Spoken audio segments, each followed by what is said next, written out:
night, bonne nuit, I don't know, whatever applies to you.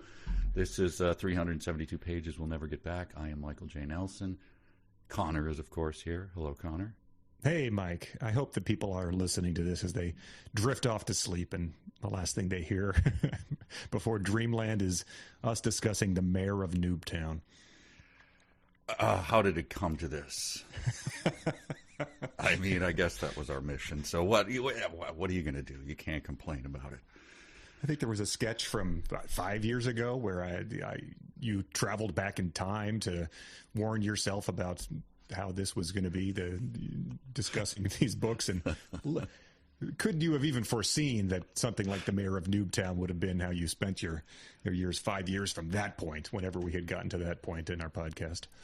I was just thinking of there's the speech in Macbeth. I'm going to try to really class this thing up a bit, where I think he kills one of his first murders, and then he's like, oh man, I envy that guy. He doesn't have to worry about the stuff I have to deal with anymore. Everything is sweet for him because, he's probably in heaven because I killed him, I envy the dead right now is what I'm saying. Yes. As we embark on, oh, by the way, this is 372 pages we'll never get back, and this is the Bad Book Podcast, and we're in the middle of podcast where we envy the dead. Yes. Oh, Mayor of Noobtown. Mayor of Noobtown, yeah. The sensational selling lit RPG by Ryan Rimmel, the genre that's just tearing up the charts. And I think if I could never remember the name, if Dungeon Crawler Carl is the Velvet Underground that inspired 10,000 other lit RPGs to go out into the world, this has to be one of the top dogs on there, based on as we have gone down the thousands and thousands of positive reviews it has gotten. And would you say this is the Spin Doctors? If the yeah, it's hard to draw that direct connection, I would say, from Velvet Underground to Spin Doctors. But Spin Doctors appearing at Wolf Trap, the National Park for the Performing Arts, this summer in August, along with Blues Traveler and the Gin Blossoms. And I announced that to Lauren, and her immediate reaction was not, let's get tickets and go. So we might not be reporting back about that, but it's good to see they're still out there. I feel like if you make a reference to the Spin Doctors, what are they, 30 years ago they had a hit? Maybe, I don't know, 20, 27, something like that. 32 probably, yeah. Well, then you don't get into trouble. People aren't like, I'm gonna step up. Hey, man, don't knock my music. I'm sure there's somebody who loves them. I'm just saying it's that's why I made the reference. That was super super old. No other reason. So there's a good transition, because we did sort of question the massive popularity of this book. Like we said last time, average rating of like 4.4 stars, nearly 7,000 Amazon reviews. You can't click to see what did the 1-star reviews say. You cannot click because there are not any on there, at least as far as Amazon is concerned. So I've got two things for you. I have a quiz. People love the quizzes. Okay. And I've also got some defenses of the book. So which would you rather hear first? Let me hear the defense of the book, and then I'll get my brain buzzing. Okay, great. Sure. Yeah. Okay, so a couple people wrote it, and maybe I misspoke. These are not defenses, but we were like, what's the deal? And some people were like, well, you guys don't even play video games or RPGs, so how could you even weigh in? Even though I was like, I spent 20 hours last year playing Chrono Trigger. People were like, Chrono Trigger's not the best game. It's Final Fantasy. It's like, what do you want me to do? Like, hey, I got in trouble back in the day for having a PS3. People were like, die in a fire. Like, I just mentioned that I have one. It organizes my music well. I'm playing Chrono Trigger on a flash card on original hardware, and people were like, not good enough. You don't understand this type of... Anyway, this is from Jacob, who says, I'm writing just to express a bit of formal absolution for Mike. In relation to confusion about Mayor of Noobtown, I am an academic medievalist and avid RPG player, having somewhat recently published a peer-reviewed article on thorny aspects of English-Japanese translation in the game Conor referenced a while back, Chrono Trigger. And he links to this study, this peer-reviewed study, which is titled My Guise Doth Not Incur Thy Trust, Translating English Medievalism and Archaism to and from Japanese in a Video Game Context. Wow. I salute that. I love it. Yeah, we'll link to that in the thing. I did not read the actual study, but there's always things to get lost in translation as you're doing these things. Mm-hmm. But he says, like you, I did not understand significant components of the current book while reading, nor why the reader ought to be expected to care about many others. And he uses the term, he says, Calvin Ball, ? Which another guy wrote in. Calvin Ball is the Calvin and Hobbes game where the rules just change. Yeah. Sure. As you're playing it. Right. And he says, if I am not the target audience for this series, I legitimately do not understand these 6,000 positive reviews. And so we get a second one in that vein from Kip. I don't have that much more to add here except this. I am a writer who works professionally on a popular MMORPG, and even I can't understand why anyone would want to read something like this. So while the genre is obviously not made for you guys, it's clearly not made for me either. And if not me, then who? Which is exactly what the last guy said. Okay, well, that's good to know. So we're not reading the cream of the crop and like dumping on someone's favorite book. There's not many people who are going to defend this, right?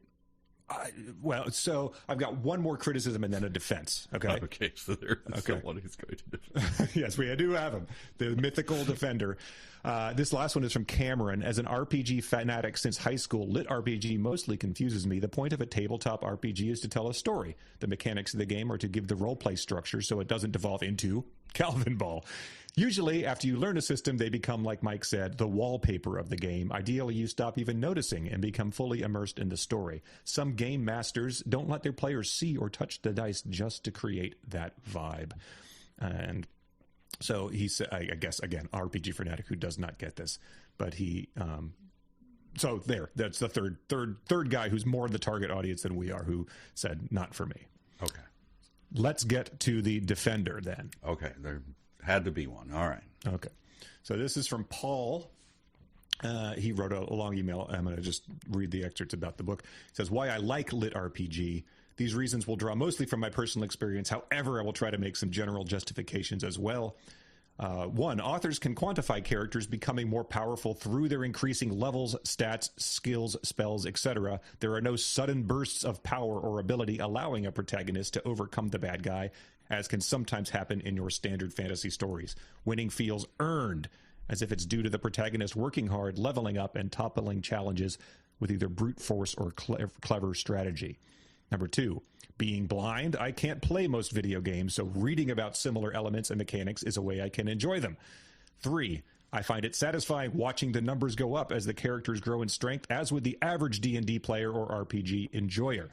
And 4, I like how the system that governs the game mechanics interacts with the characters. It is usually higher up the food chain than even the gods, and the way it treats everyone like pawns but is still susceptible to manipulation is a fun idea a number of lit RPGs series have explored.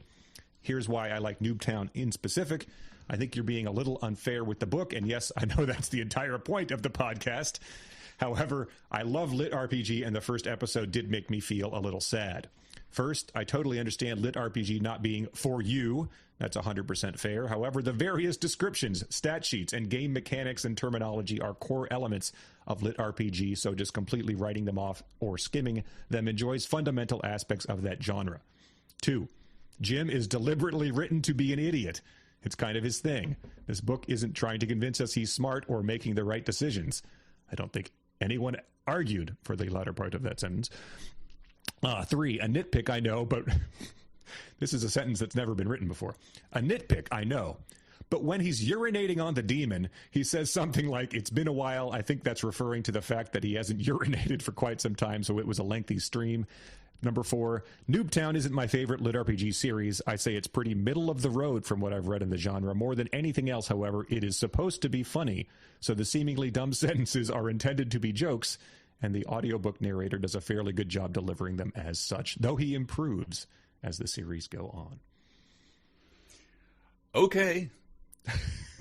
I don't think that negates anything that we have said.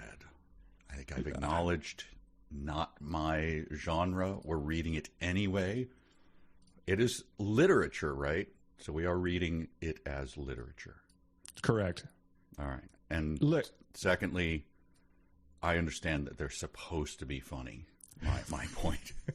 I think the point is that they are not funny. So I understand that they are supposed to be.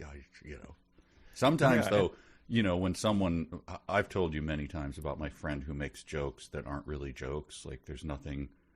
They're just like flat lies. It's like my pet peeve for many years has been DJ humor. Hey, your husband died. Oh, no, oh my God. That's the worst. No, he didn't, you idiot. Like, okay.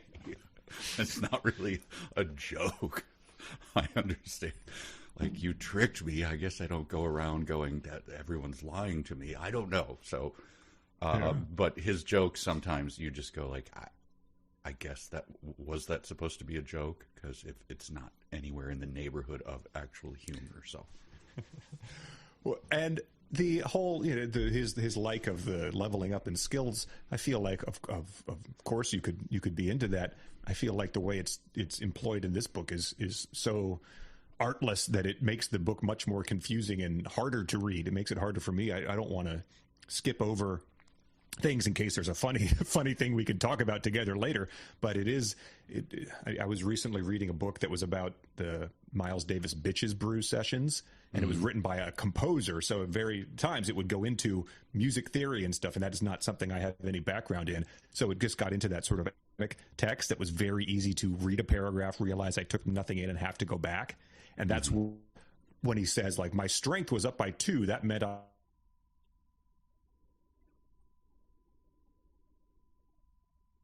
academic composer talk, and then you have to go back and be like, did I miss something funny here to yuck about with Mike? Or it's like, nope, it just is a list of numbers and skills that he can't possibly expect me to remember. They're in what reason do they have to be there as the story moves forward? Anyway. Yes, that's part of it, and so I think we acknowledge that that's part of it, and however I will be skipping it is yes, right. Which brings me to, this is something I did. I was like, so I'm reading this book, which is, we can all say it's standard fantasy. He's going around and killing goblins with a bow and arrow. He's wearing a loincloth, etc.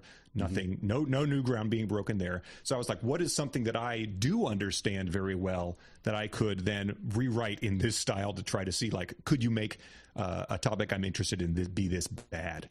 And another listener named Amanda wrote in and had the same idea. She said, the more I read, the more I realized there's no pastime I've ever pursued, no hobby I've ever done, no interest I've ever had I would care to see described at this level of detail in fiction. And she said, imagine a baseball novel that described every single pitch, every swing, and furthermore gave you an updated count each time, too. That wouldn't be a story. That's what I feel Rimmel is doing here to RPGs. And so I had already written this. Okay. This baseball story. All right. So I don't know what a good baseball book is. George Will. The Natural. Yeah, sure. Yeah. Men at Work. Yeah. Jim Leland looked at his lineup card. The Tigers' run differential had been sitting at -17 for the past 6 days, indicating they'd been lucky. Their 7-3 record in one-run games bore this out. He debated replacing Miguel Cabrera in the 3-hole. Miggy's RBAT Plus was leading the league at 195, but so was his GIDP at 28. With a stellar 454 OBP, would his perennial MVP candidate be better served as a leadoff man? Rajay Davis led the league in steals, due to an exceptional average lead length of 14 feet and a burst speed of 22 mph, but his WOBA was way lower than Cabrera. Today's opposing pitcher, Gio Gonzalez, had solid whip and K9 numbers, but was known for first-inning jitters. If Miggy could work the count and get Gio's pitch count up there, perhaps they could go to the bullpen early, where the FIP really worked in the Tigers' favor. Right? I mean... unskippable, I'd say. There you go. And Jim Leland was, of course, smoking a cigarette throughout the entire process of filling out the lineup card. It kind of reminds me of years ago... We went to Ireland, and so I read a biography of Samuel Beckett, and he was one of these guys who kept track of his life down to the very minutia. So the book was like 8,000 pages long. And Bridget was like, why are you reading? I'm like, you know, come on. I feel like I got to do it. And then I got back home. We were there for a month. I still hadn't finished it. And I was like, oh, let me just read you a sample. Then he went down and bought a loaf of bread, a knob of butter, and went back to his apartment. He ate them with a cup of coffee. That was the kind of stuff. Wow. And she's like, why do you continue to read it? I'm like, it's a challenge, man. I'm going to just do it. I got through to the end. And done. Now I know more about this man. Oh, man. A guy it's not even that, I didn't even have that much interest in him. I'm just like, well, I probably should read it. But it was just one of those, like, I'm not going to give up. I'm going to read. But the minutiae was incredible. Continuing once you've left the Emerald Isle where the shine is sort of yes, exactly. come off a bit. That's a weighty endeavor. Why are you still drinking Red Stripe? I don't understand that. We're not in Jamaica anymore. All right. And finally, let's do this little quiz I have. Okay. I'm going to read you some reviews of books in the Mayor of Noobtown series, and you got to tell me what you think the rating is based on the excerpt I'm reading, okay? Oh, okay. Is this individual ratings, reviews? Yeah, yes, just as what did they rate it based on this? Based on, yes, this sentence or two I'm going to read you. Number one. The latter half felt a lot more rushed, and many mistakes were made to get the book out, like no proper editing and errors where people died and suddenly came back to life, or characters died and were completely forgotten about. I mean, 1 star, I'm assuming. 4 stars from book. That's a 4-star review of book 7. Number 2, this is from book 8.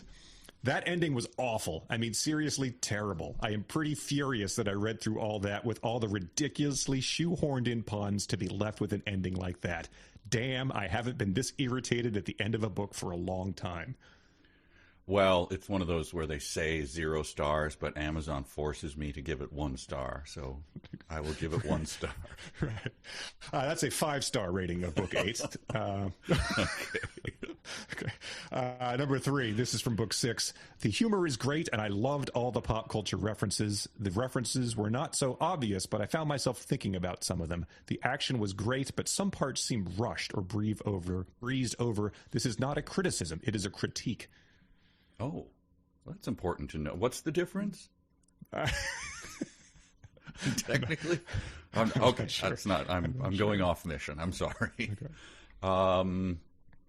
Well, that was just a crit. Well, 3.5 stars. That's a 5-star rating of book 6. So that's just to compare. Those were 2 5-star ratings in a row. Number 4, book 6. The topic line was lack of intellectual growth. One request. Put a chart that lists all Jim's stats and skills and level. I guess maybe he phased that out by book 6 because that seems to be a majority of what book 1 is. Yeah. So what do you think for the lack of intellectual growth? Oh, well, I mean, I'll give it 2 stars because I like Jim so much. I don't know. That's a 4-star rating of book 6. Another book 6. This is review 5. This shtick is getting old. 6 books in, and still almost nothing in the way of character development. If any of the shtick from the first 5 books was starting to bother you, then this book is going to be even worse for you. If you're happy with it, then this book is true to form. Wow. Well, 1 star. 3 stars. Oh, so as harsh as we've gotten, I might recommend finding another series at this point in time if you're this annoyed by the stick by here. It's that phenomenon of the Marvel movies or whatever. Like the last 10 sucked, but I mean, of course, I'm going to go see the next one. Stop going to them. But at least those you might go so you can talk about your coworkers with. This is not something you're really having water cooler talk about. Well, did you see what Shart said in book 5? That guy is nuts. Yeah. Number 6, book 4. I had mixed feelings about this one. The first 33% didn't do much for me. I mostly slogged through it. The cast basically futzed around in town. A lot of humor that didn't do much for me. I'm a bit humor impaired. It wasn't bad. I wasn't having fun. Okay, I mean, didn't like the first third, not having fun. 2 stars? and I'm being generous. That's a 4-star review, Okay. so I guess the next 67% really ratcheted things up. Okay. Let's see. This one, book 3, a review of book 3. Favorite parts. It really tones down the fart humor, which made the last book off-putting. Well, I mean, that's pretty much like saying, like, my Ford truck, it hauls too much. I don't like it anymore. Boy, I if the fart humor is out of 2 stars. 4-star review, so it must be. I didn't see what the review of book 2 said, so. But I don't. If you read a book that you've had so much fart humor that it became off-putting, what would it take to get you to read the next book in the series? I just don't understand. Here's the last one. This was the guy who just says, this is a review of book 8 in the series. I am so done with Rimmel and his sexual kinks. Did not finish after 2%. Oh, wow. Well, 0 stars, of course. 1 star. That is the one harsh rating that we found from someone who read all 8 books, got read 7 books, got 2% of the way through book 8, and something in that 2% made him renounce the series based on the author's sexual kinks.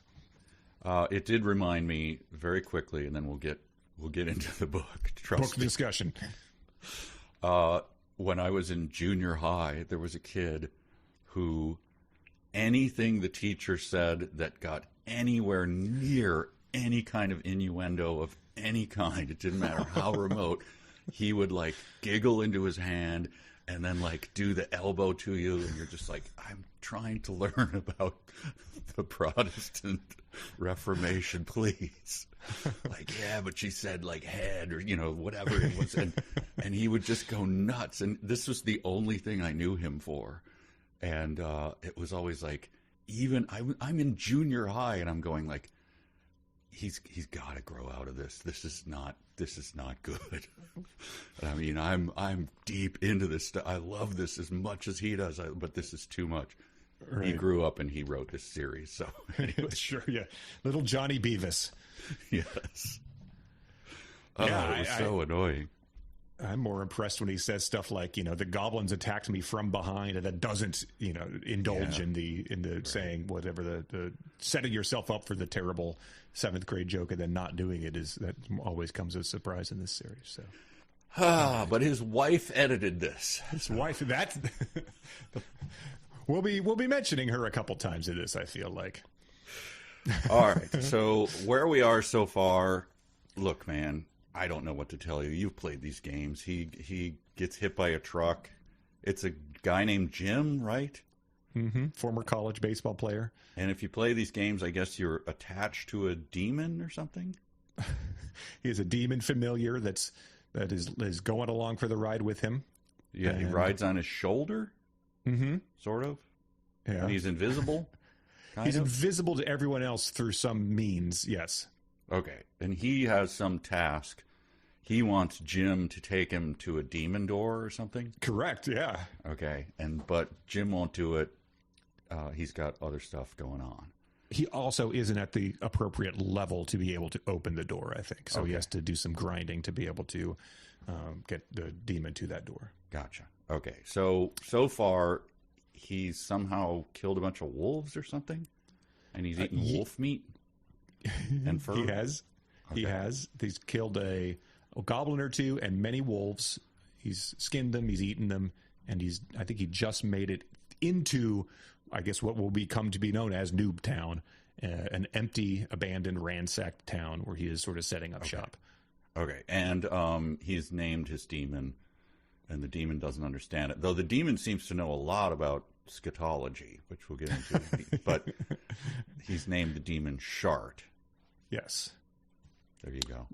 Which a listener did write in to tell us that I guess if you have a certain kind of fancy car, maybe it looks to be a Chevy, but he says you can name the author posted in the Noobtown Facebook group that they named their car Shart as well.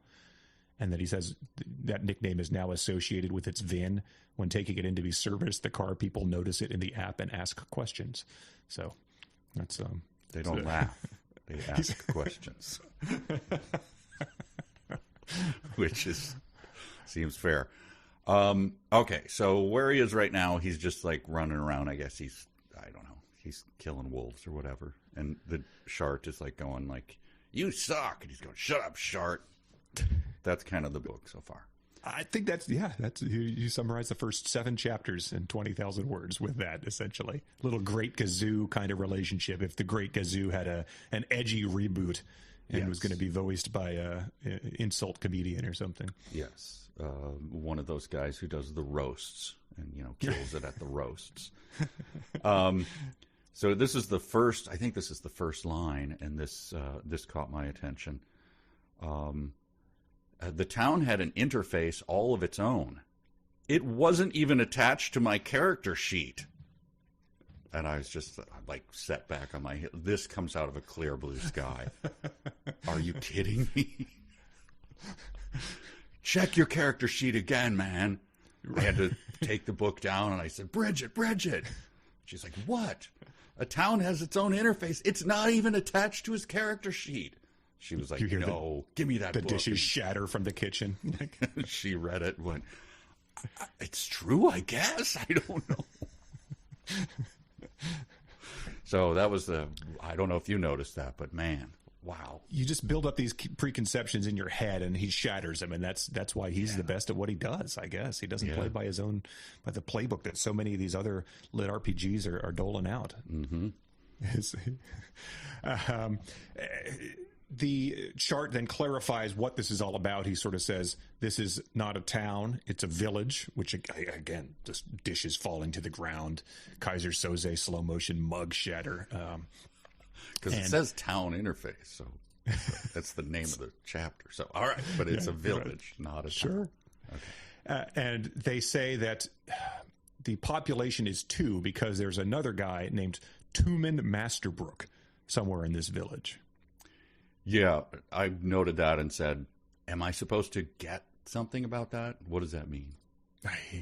Is it a reference? Is it like saying, his name is Jim Leland or whatever? And you're supposed to go, ha, ha, ha. No, it doesn't appear to be. Okay, so I don't know. I think I looked it up and was like, I can't find anything. So, all right. How about this? This is just a question I had for the wife. They walk around sort of looking for this guy and they make it to a church. Both Shart and I were utterly unimpressed with this defunct worship center. A cursory examination of the room did present a very impressive and well-maintained statue. So which is it, man? And then he does this. I think this is a tick we pointed out last time, but it continues in this one. The statue was interesting for a variety of reasons. And anytime he says something is interesting, it's going to be good.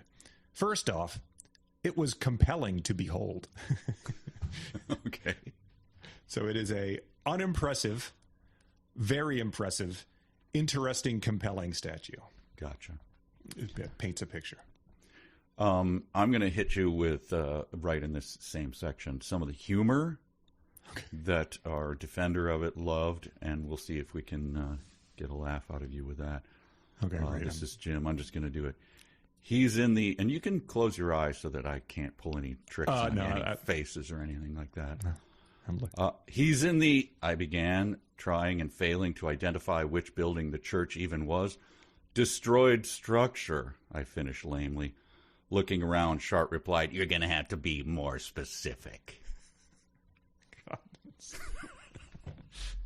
So, it's not fair.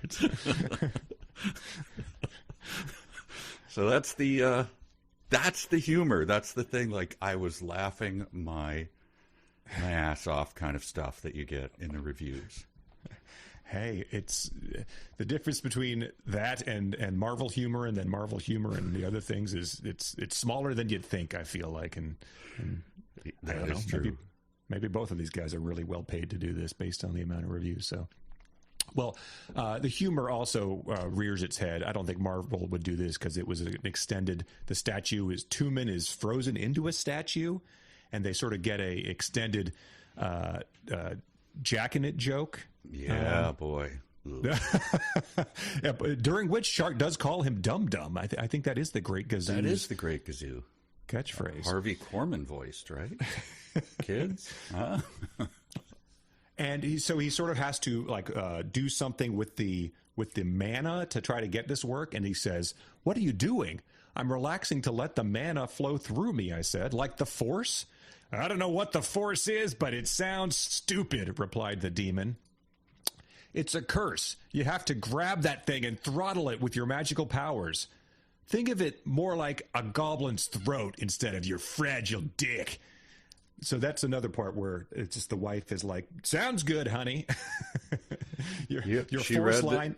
She read this and she said, like maybe she circled it and then he wrote stat and she was like, fair enough. Right. Feel it harden. It will throb faster and faster and then splatter all over you. My reaction to that is just like hooded eyes and no. Yeah. I mean, Lauren reads the stuff I write and sees the things I do, and I think she understands that there's a disconnect between maybe what you're doing to entertain people and probably how you would act in front of your in-laws and stuff like that. But I think she might discourage me from putting this out into the world if this was what I presented her with. And I was like, "You want to see what I've been working on for the past 9 months?" We, our dear friend who edited our Nick Nolte book, and we just said, just give it we just want the copy edit version of it. Just do the copy edit. Don't like edit because that's part of the thing we're doing is we're not really editing it. And she's like, okay. And she's just a lovely woman that we know from church. And she wrote back and she was just like, okay, I'm just doing what you say. Are you sure you want to? Like, look, I know a lot of them are just like stupid inside jokes and stuff. It's like, okay. But then she's just pages and pages of notes. Like, okay, here's you want to spell this way. And like, okay, that's fair enough. She had no further comments, but you could tell she was not entirely on board. Right. Yeah. You could leave my name off of this. You don't have to say that I edited the Duck Wang transplant line. Right. Here's another part about it's hard to put this character together because he played college baseball, but he's also a big RPG nerd. He has a wife and 2 children that are occasionally mentioned, but he doesn't seem affected by his death because they have a good insurance policy. Mm. He does this draining thing, the Wang joke, and it says, "Just like that, everything snapped back into normality. My head felt drained, like I just studied my butt off for a huge test, and the test had been super difficult."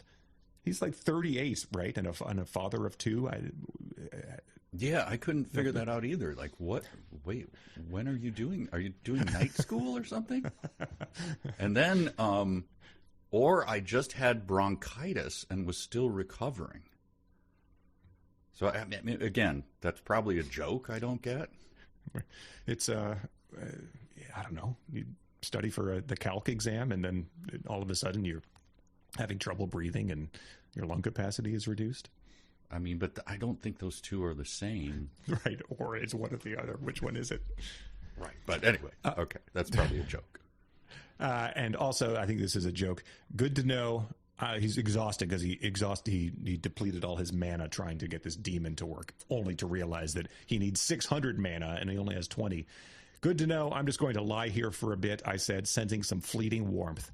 That's when I realized that I'd pissed myself. I meant to, that was going to be my, is this a line from Flannery O'Connor or Mayor of Noobtown? Yeah. I got ahead of it. Damn it. Say, Dickens would have written that just a little bit differently.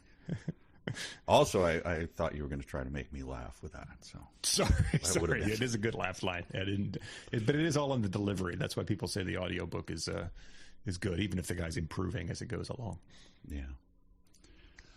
Then so that's kind of it for the chapter, right? He, by the way, he has this line, and this is nitpicking, but that's kind of what we do. Standing, I walked over to the statue again. Let me rewrite that for you. I stood up and walked over to the statue again. There you go. Thank you. Standing. We know you're standing if you're walking, but technically that's usually how walking works. But yeah. Just some various dialogue snippets to give people a taste of the book. Shart, does anything increase regeneration? I asked. Spirit governs how quickly you regenerate all resources, he replied. I thought that endurance increased regeneration speed. No, endurance increases regeneration amount, but spirit increases it quite a bit more. Basically, spirit reduces the window of time for you to regain resources for all three kinds. Endurance increases the amount. And then there's a open quotation mark that ends that segment. So you can understand when I said that I sort of start to skip over things the way it does if it's describing music theory. That's what I'm talking about there, where it's just like, you're laying out rules here, but eventually you're just going to say, I regained my hit points, and I'm going to be like, I assume that's in accordance with the way you said that endurance increased your regeneration amount. Yeah, I wonder how much you would need to know to have that be interesting. It's like your baseball thing. I feel like I need a pass to skip stuff. And I know that it upsets the guy who defends it. Like, you have to read. That's part of the thing. I get that. But can I skip it, teacher? Can I skip this stuff? Because it's meaningless to me, and it's a slog, and it just, like, hurts, and there's nothing inherently entertaining about reading it, right? Yeah, and you've compared it to songs in The Lord of the Rings, right? Or I feel like you've talked about the stuff in Moby Dick or Master and Commander guys when he starts talking about thwarts for a page, probably. Yeah. I mean, Moby Dick, you're going to go into whale taxonomy. I'm going to skip it. I'm sorry. It's not advancing the book. I know you wrote novels differently back then, but I'm reading novels differently now. So sure, I'm the end user. I get to decide how I use this. You sell me a hammer, you're not going to tell me, no, you can't use that end to, tap in a nail. I'm going to use the wrong end. There's a reason for it. Don't worry about it. Right. Yeah, and my only thing about skipping him is I'm worried I'll miss the funny things to bring up on here. So, but it is hard to do. So I think he accepts the quest to end the curse on Tumen Masterbrook. And it says you'll need to find a powerful curse breaker to end the curse, and he needs 600 mana. So that is his quest. That does not get resolved by the end of this section of our reading today. Okay. Here was the part I tried to read this. He was like, here's the quests. Local blacksmith, closed caret gym, open caret gym, needs iron to forge a breastplate, reward breastplate. Mm-hmm. Local baker Jim needs wheat to bake bread, reward bread. Local tailor Jim needs cloth. Am I supposed to actually read that? Is it really? So I did, and obviously I just read them again. But then that's something where he's like, why is Jim in there? Which was my question too. He's like, well, it's because of some reason, whatever. So then he goes to make a bow. Yeah, you're the only one here, so thereby you're the default thing. Yes, I guess. Yeah, there are things where when you play a video game, you can set the text speed to high, medium, or low. You can have it scroll faster. You can also sometimes hit the button to skip these type of things. And I've always been a high skip kind of guy, but maybe some people just like to watch the words appear one at a time and see all these things back to back. Sure. Chapter 9? Chapter 9 is mostly about building a bow. Yes. Correct? Yeah? Yes. Okay. It is about a bow. Here's so he says, I'm going to sit down, I'm going to go to a bowyer's shop. I didn't know that was a thing. I didn't either. He says about the whole town, he says, probably picked clean a very long time ago, honestly. And I said, if nothing else, thank you for your candor. But in the future, please state everything with either wee-wee or doo-doo as a reference. Otherwise, I won't. I appreciate the honesty. Thank you so much for being honest about it. That's nice of you. It was picked clean like a urinal cake at the end of a long baseball game, honestly. Like, yes. There you go. I like it. Pick clean like the toilet paper roll with just a few strands of toilet paper clinging to it. Yes. Honestly. Okay.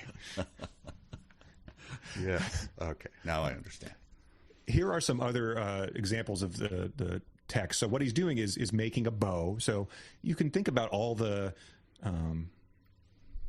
adventure books, whether it's Treasure Island, Robinson Crusoe, Tom Hanks in Castaway, where you do have to sort of assemble these items. You have to learn to live with what you've got, making coconut bombs or whatever, Swiss Family Robinson. Yeah, MacGyver, I think, is what you were looking for. MacGyver, yes. I'd be shocked if that doesn't get brought up at some point in this series. Yes.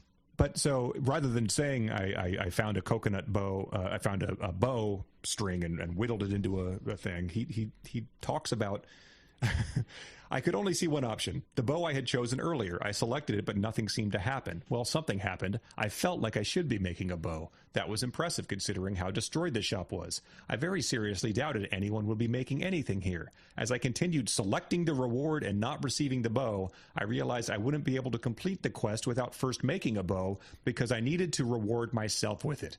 Great.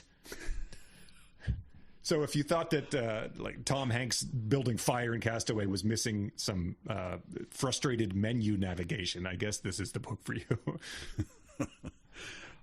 This was it's going to come up a lot, but here it is. Here's what's his name? The little Shart. Sorry, Shart. Yes, you insufferable moron, replied Shart. You must have been pretty when you were on Earth, because there is no way your wife was attracted to your brains. And at this point, I had actually forgotten that he had a wife. Mr. Pee-Pee Poo-Poo Doodah, Whizman, has a very settled home life at a loving, beloved family who's like, Daddy is home. There he is.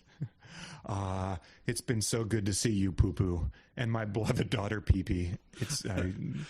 I love you most of all. My loving children, please let me drain the snake, and then I will come and see you. Yeah. Well, my mouth's bleeding, Bert. Well, Poo-Poo's pedals? Well, there they are. Oh, so yes. So picture him. Yeah, Jimmy Stewart. That's who he is. Wow. It all. So yeah, retelling of It's a Wonderful Life, where George Bailey is named Mr. Pee-Pee Doo-Doo Man, and his daughter was named Poo-Poo, who had the pedals. There you go. It's public domain, so do with it what you want. Can I just read another example of the text that sort of talks about all he's doing is trying to make a bow. You could see that being a good part of a book.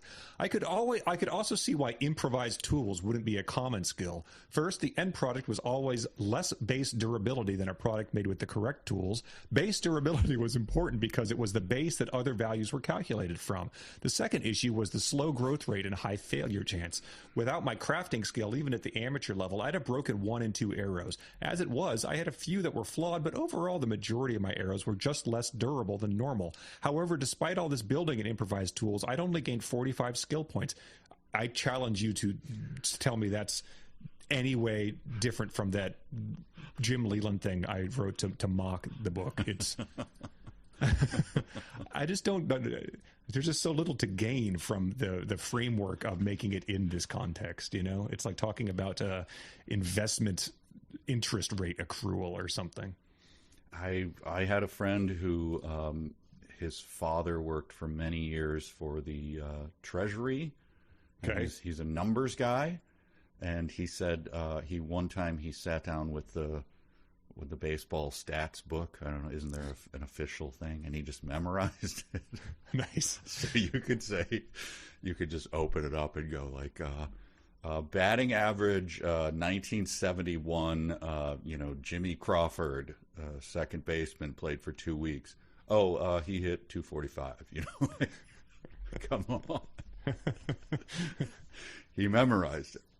Yeah. So it's a good party piece, but you have to the actual doing of it. I don't want to hear about that, Yeah. I want to just pull the book out and open to page 73 and test you, and then when you actually perform it, it is like a magic trick, like, wow. Sure, like those street performers who know every zip code and can tell you something if you're like, where are you from, sir? Well, 20175. Well, you probably like to check out Goose Cup Coffee. Yes.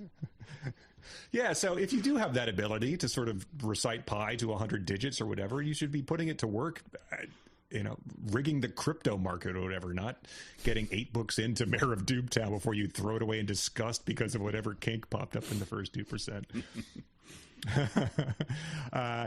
Here's a good sentence, just because it says, he says, my improvised tools also assisted me in almost every circumstances. In practical terms, if I saw something that needed repaired, I could also see how to best improvise tools and get the materials in position to do that repair. And then a page later it says, maybe I should just do Shart's quest and end it all. I needed my wife. It's like, yeah, you do. On the previous page, you said, if I saw something that needed repaired. So I think you need your wife to be editing this thing in real time as you're having this journey. I believe a rare moment of introspection happens right as he's, I think he's making all the arrows and putting them in a cardboard tube or something. I didn't understand that. But introspection, I was in a whole new world. One with quests and fantastical elements. Just sitting around idly, I kept thinking about my home, my wife, my family, and everything I'd lost. That's very moving stuff. How is Shart? Everything I'd lost. My EV that I named Shart in the app. My nuisance lawsuit against the Iowa DMV because they would not let me get Shart on a license plate, even though I pretended my name was Stephen Hart, and that was just justification on the form you have to fill out. Well, I'd also lost the ability to go to that bar where they dump the ice in the urinal, and hopefully with 1P I can eliminate 75% of the ice. It's incredibly satisfying. I've lost that. He did go on there. I was truly alone for the first time in my adult life. My wife had always been there for me or needed me. So had my kids, but far more the latter than the former. I had built my entire life around my family and those responsibilities. I leaned back onto my back and looked up at the stars through a hole in the roof. The stars were far crisper than I'd ever seen on Earth.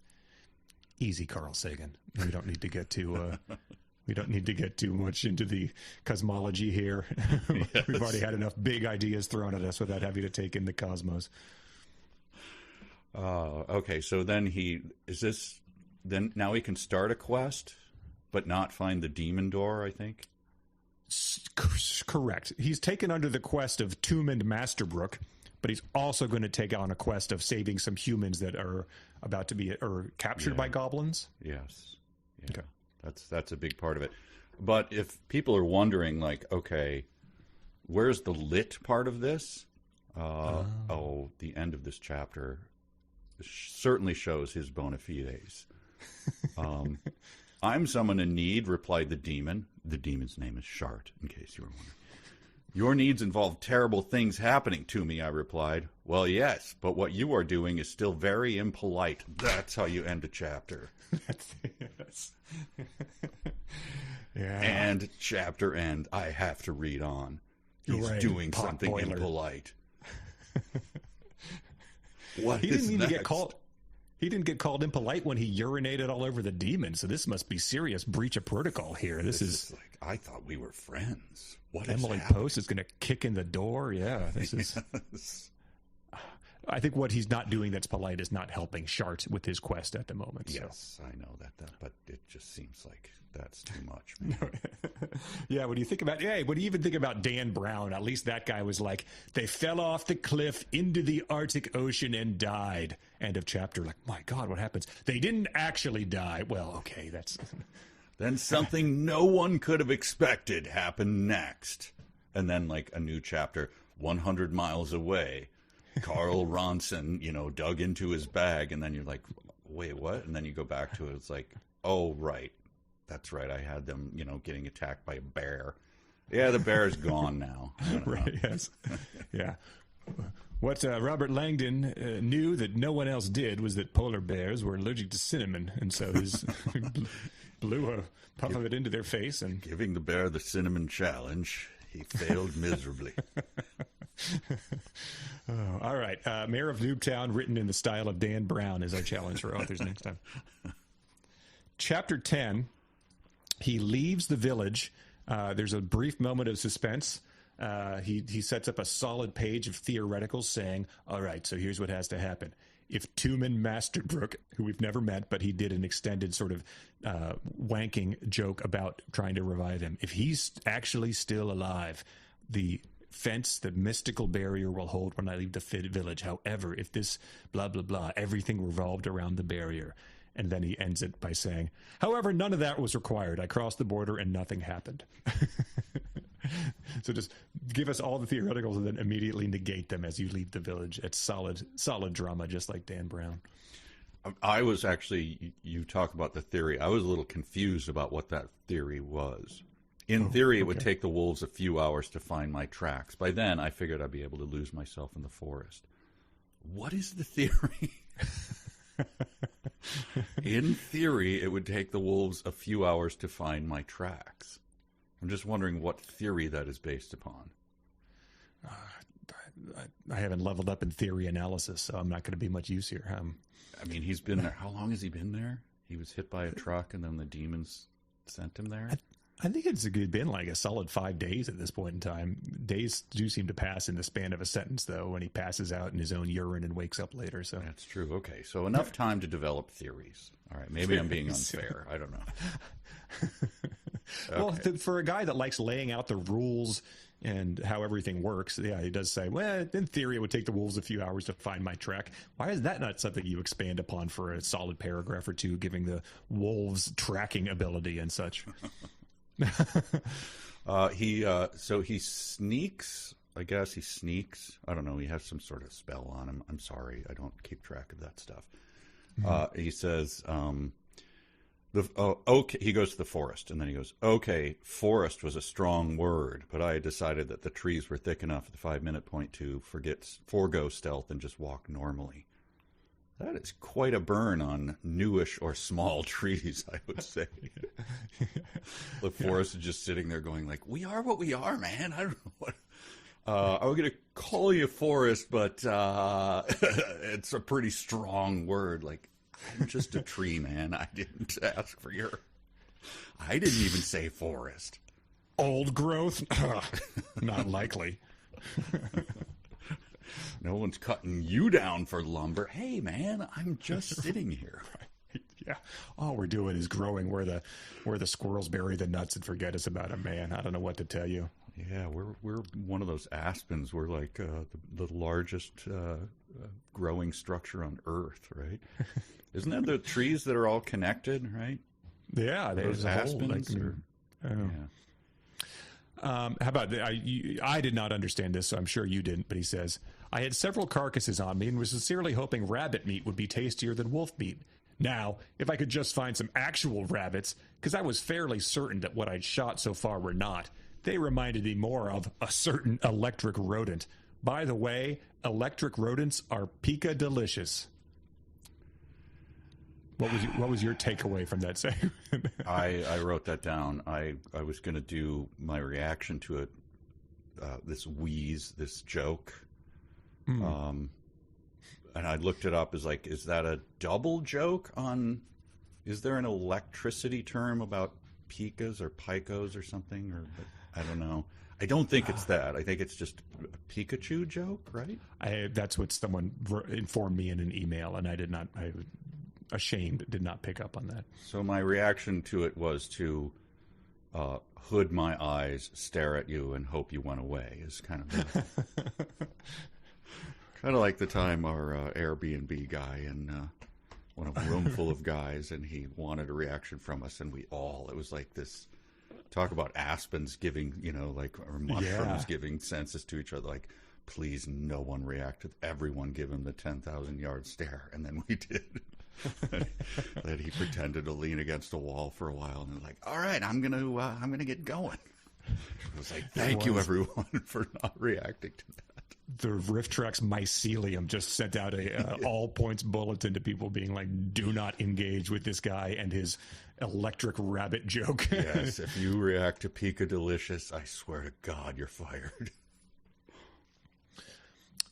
So here's how, this is sort of he describes a wolf attack in a normal way. He says, I encountered one wolf, which was very anticlimactic from my previous attacks. I simply snuck up on it and fired a bit at it from about 50 feet. The arrow caused sneak attack damage, which multiplied the damage of the strike. It died instantly. So that's a fairly basic way of describing. I shot a wolf with an arrow and it died. Here's how he describes it. Yeah. Oh, go ahead. So here's how he describes a wolf attack. 2 paragraphs later.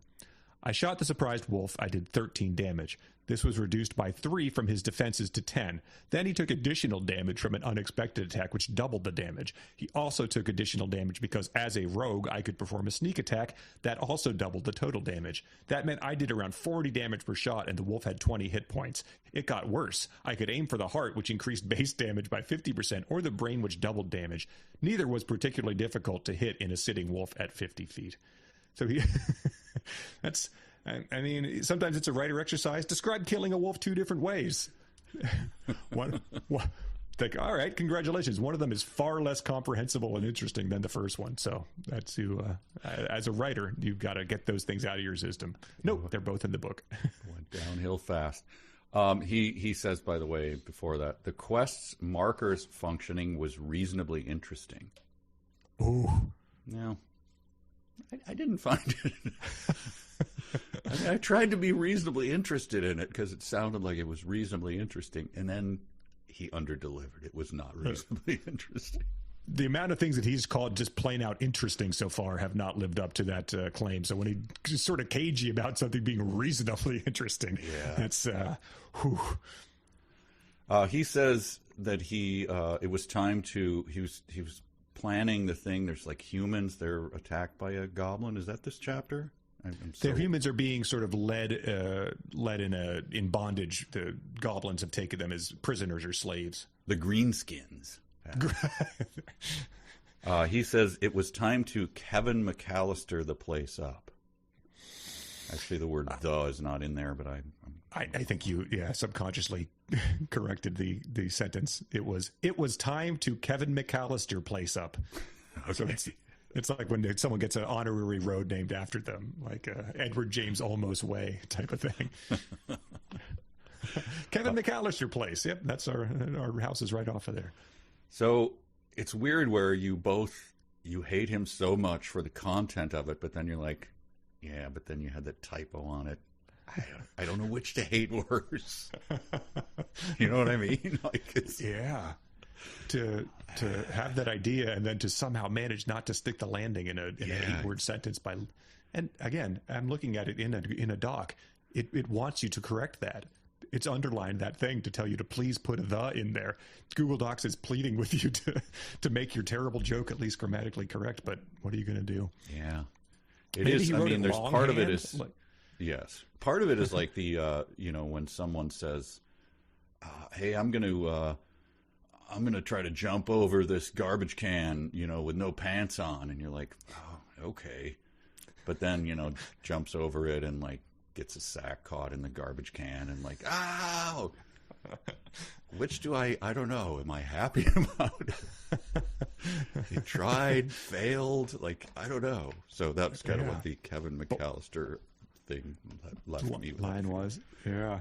And it also sort of makes you realize that just the what Ernest Cline hath wrought into this world is this. I don't think this would be happening without that book. So it's sort of like I have become Death Destroyer of Noobs thing when he published Ready Player One was sort of what happened here, because I don't think we get a sentence like that in a 7,000 reviewed book without Ernest Cline.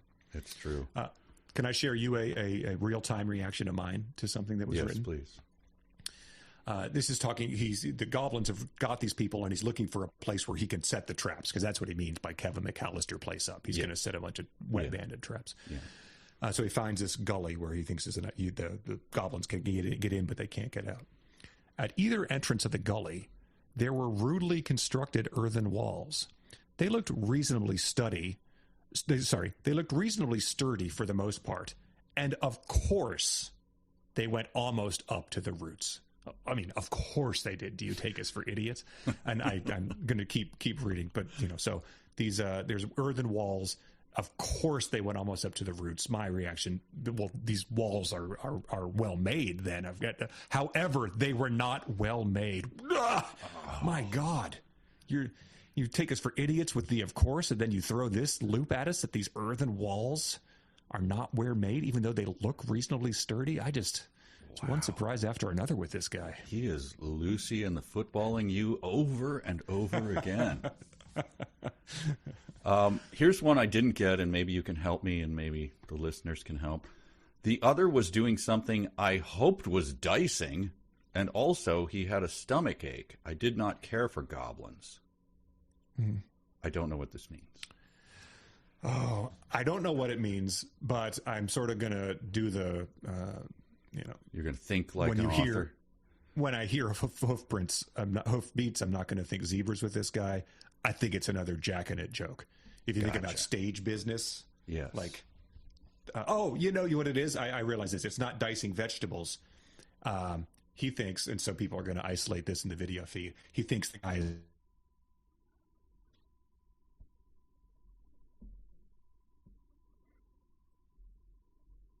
going like that.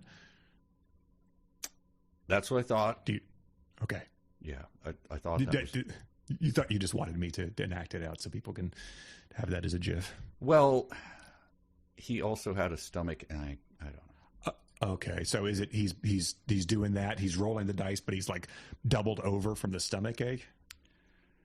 I don't like it. Look. I've written jokes about jacking it before. It's not that difficult. It should be very difficult to make them as obtuse as this, however. So I don't know. I didn't laugh, is what I'm saying. But anyway, so I felt like that was a bit obscure for his taste. But then he was like, okay, back into his comfort zone. He then flipped open his loincloth. As he began to relieve himself, I slit his throat from behind and pushed his body further down into the shadows. There you go. There, back in the comfort zone. By the way, he was in the shadows, so further into the shadows. For the goblin that was jacking it. Right.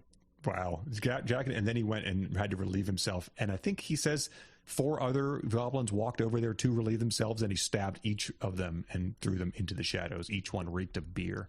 Mm-hmm. Here we go. I'm going to read you a sentence. Okay. You have to guess where it came from. My hidey hole was sized for 4 people. Mayor of Noobtown or Diary of Anne Frank? Because this is where he hides in. Once he's set his Kevin McAllister traps, he makes a hidey hole for 4 people. It's Mayor of Noobtown. I'm going to reveal that for you. Oh, it was. I was going to guess the other. I didn't. This entire part, which is very long, it goes on for quite a while. One of our longest chapters, I think. Mm. Dan Brown is like, man, cut that and just stop it in the middle and make a new chapter. Yeah, stop it in the middle of the leak, man. Like, yes, loin, and then just chapter end, and then cloth in the next chapter. It's super, super long, right? I did not understand the physicality of any of this. At some point in time, I was like, oh, there's goblins are here. And then another time, it's like, oh, Shart is here all along. Because he goes along, he kills all these goblins, he watches the one dicing, and then Shart's like, better get over there, type of thing. So I was like, oh, right, there's always this demon. Yeah. Okay, so I'm not alone in not really understanding where the hidey hole was, what the walls were, where he was killing things, how he was bringing them back, where the people were. Of course you're not alone in that. It is incomprehensible. Okay, he slits open a tent because he smells the humans. Yeah. So he can smell. So I guess when he would go home to his beloved children, he would be like, oh, yeah, humans. That's right.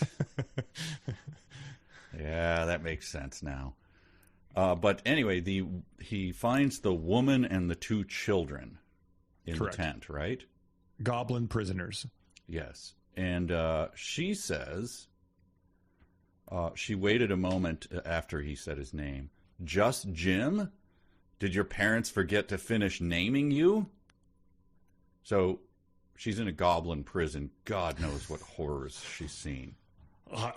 I mean, beyond anything. We all understand how the world works. This is horrible. Yeah. Or children are described as haggard, I think. Yeah. Her eyes were filled with terror because she assumes that there's... maybe she had 3 children when they started this. Maybe she thinks it's a goblin coming to dispatch her other child or something. But yeah, her husband has obviously been murdered in front of their children's eyes by these goblins.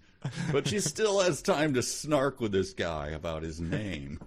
Jim? Oh, please. It is it's a running joke.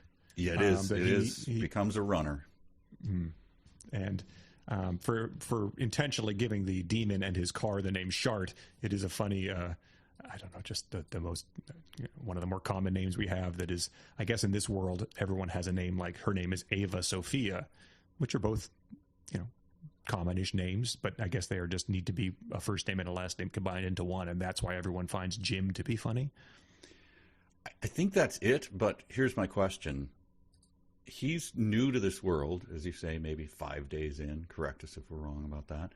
But how does he know how to spell people's names when they say them? In other words, when I talk, we all understand, if you've ever learned another language, you realize people don't stop emitting noise. They just keep going and going. So what is a word? How does a word begin and end?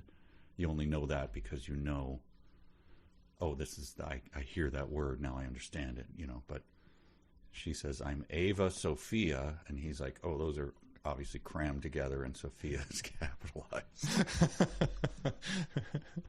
So then he can make the joke, and then he can snark back to her and stuff, because, oh, you have a long name?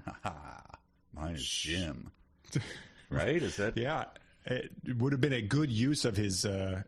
heads-up display to be like, I wasn't sure what she meant, but I saw that it was Ava and then a capitalized S as Sophia, all one name. But for all her name wasn't even attached to my character sheet. Wow. I also want to talk about this. So, like you said, he's found this woman. She's been denied nutrition and forced to walk this trail of tears with these goblins. They've killed her other children. She's whatever. But he discovers her, and this is his worldview. The light on the woman's face showed that she would have been pretty in better times. A beauty that had been faded by years or terrible circumstances. I'm glad that's your first instinct, sir. Like, let's assess the bangability scale of this one as we're going back here, because I assume that's where this is going. Like, it has to be based on how we know these guys work. Of course. I found that rather unsavory. The children are right there, sir. They're about to die. I hope that I could level up in getting into her pants. Speaking of Marvel humor, here you go. Turning back, I saw nearly a dozen goblins had gotten bows out, and another 6 were charging towards us. Time to go, I thought. I don't know. That's Shaggy to Scooby, I think, at that point in time. Yes. Well, let's get out of here, Ava Sophia. Wow. So he does make off with the boy and the girl and the mom. They get into his hidey hole, but then he starts attacking the goblins. At some point in time, in all the action, he brings up his character sheet without thinking, and that the character sheets now last 2 solid pages to have things like skills, demon lore amateur, goblin lore unskilled, unarmored amateur, light armor amateur. That goes 2 pages in the middle of all this. Yes. And then he makes the realization that, and I think this must play into the plot later, but that time slows down when he goes into his menus. People sort of go into black and white and sort of start doing like underwater slow talk. And I think later on he has a realization about Shart in those type of things, but Shart disappears during all this action just because the guy sort of forgets to mention him. So that's not important now, but it does seem to be like it's going to be important later. Yes, for sure. I have another laugh challenge for you, because this book is mostly funny. Right, it's supposed to be funny. So here's the challenge to you. Don't laugh at this, or do however you feel about this. This is the laugh line. I flipped over to the rogue menu looking for a special kind of skill, one that prevented me from getting murdered mostly. No, he was able to hold it together. That's not clearly a strong laugh line, and you didn't take the bait on that one. Oh. Dang. Okay. Look, I mean, it's you've read some of those books or seen a movie where it's like, this is so funny that by the end of it, I'm just like, I'm laughed out type of thing. Yeah, like, I can't laugh anymore. I'm in awe of just how funny this type of thing is. So that's sort of where I am with Mayor of Noobtown. It's like that Charles Portis book I told you I just read, Masters of Atlantis. I just got at some point you're like, this is just such great one-liners and situations one after another that it wears on you almost. That's that and Mayor of Noobtown are the two books I would describe that way. Sure, yeah. I mean, comedy it's short for a reason, because I can't give you any more of my mirth, and this book is it's almost wearing out its welcome in terms of its humor. That's why we just take little morsels of it every 2 weeks. This is just like I said before when I was talking about like the action books and stuff like that. He is fighting the goblins. They're both shooting arrows at each other. And he says, several of the greenskins did shoot arrows at me, so I ended up using my dodge skill repeatedly. I'll take a crack at rewriting that one. I dodged the arrows. And then another one is just, on the other hand, with my bow's skill from woodsman and my perception skill, I was able to drop 2 of the goblins before they finally stopped shouting. I shot 2 of the goblins. That's what I just if you like knowing that he was able to drop 2 of the goblins because he has bow's skill from woodsman, more power to you, I guess. But I really think it's like dropping a baseball player's on base plus slugging as you're describing Kirk Gibson rounding the bases and doing the little arm pump thing to win the World Series. It just maybe there's a time and place for them, but it certainly isn't in the middle of action that's supposed to hold my interest. Right. I have a little quiz for you. Oh. To see if you were paying attention while you read Mayor of Noobtown. There are 3 reasons he liked making traps. Oh. I'll give you 2, and then all you have to do is name the third one. Okay. Trap making is a fun skill. Okay, so trap making's fun. That's the number 1 reason. This, combined with the generally short construction times in this realm, I believe is the second reason he... short construction time, it's fun. And then the third reason is what? Oh. I'm gonna plus it was epic. Plus a love of the original Predator movie. Oh, right. Allowed me to construct a significant number of traps in considerably less time than one would expect. So, well, I don't know what your expectation was on his trap making, but you didn't count on the fact that it's fun. It's pretty short construction time to make a trap. And he loves the original Predator movie, which I assume he and his children watch on the Blu-ray that he has at home with his wife. Repeated back-to-back viewings, yeah. Yes.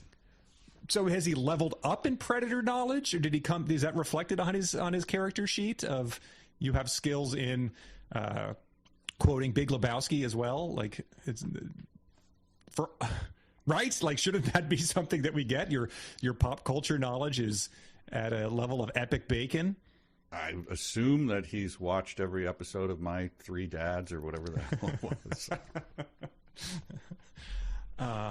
Yeah, I mean, it was dismaying to see that because, like I said, that's a Ernest Cline sort of opened the the door to this, and a whole bunch of yahoos decided they could squeeze through as well. And a whole bunch of noobs, in my opinion.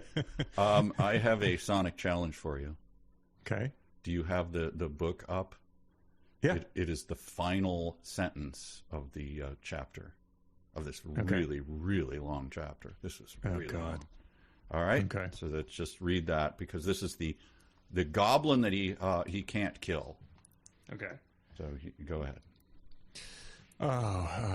He says, "Who are you?" And then he says, "Glakilksik." He bowed. "Shadow Goblin and Slayer of Men. You just killed off most of Glakilksik's servants. Bad form." Very nice. I did try to say that out loud, because I was like, is there a pun hiding in here somewhere? Is it going to turn out that it's, the name of this is, Jean-Claude Van Damme or something like that? Right, but right. I don't know. It does sound like Professor Frank. So yeah, whacking guy. Like, all right. The Glakilksik is a guy who said he kills most of his buddies with the traps, and says that Dutch would have been proud at me. So he doubles down with the Predator reference. That's Predator, yeah. Yeah. Okay. The only other thing I want to read in this sentence, in this section, is just another example of the pros, the things people like about this. He pokes at an icon. Ranger. Woodsman specialization. You seek out the enemies of the wilderness and destroy them. +1 perk, +10 stamina, +20 health, +10 mana. Nice. But clicking it revealed that I didn't have a specialization token, which was apparently like a perk point, but awarded at a higher level. This was another effect of my Unbound. I could learn any skill I had access to, or take any class perk I had a point for. Additionally, I could take any subclass if I had a subclass token. So to me, that's like reading the terms and conditions of a crypto exchange. But I suppose that subclass tokens and perk points just 7,000 positive reviews. So they're working for somebody. Yeah, 50 million Frenchmen can't be wrong. Well, Glakilksik, the Shadow Goblin and Slayer of Men's encounter, it takes place in the next chapter. But before that, we probably should get into real or Glakilksik fan fiction, I would say. Okay. Sounds good. Fanfic.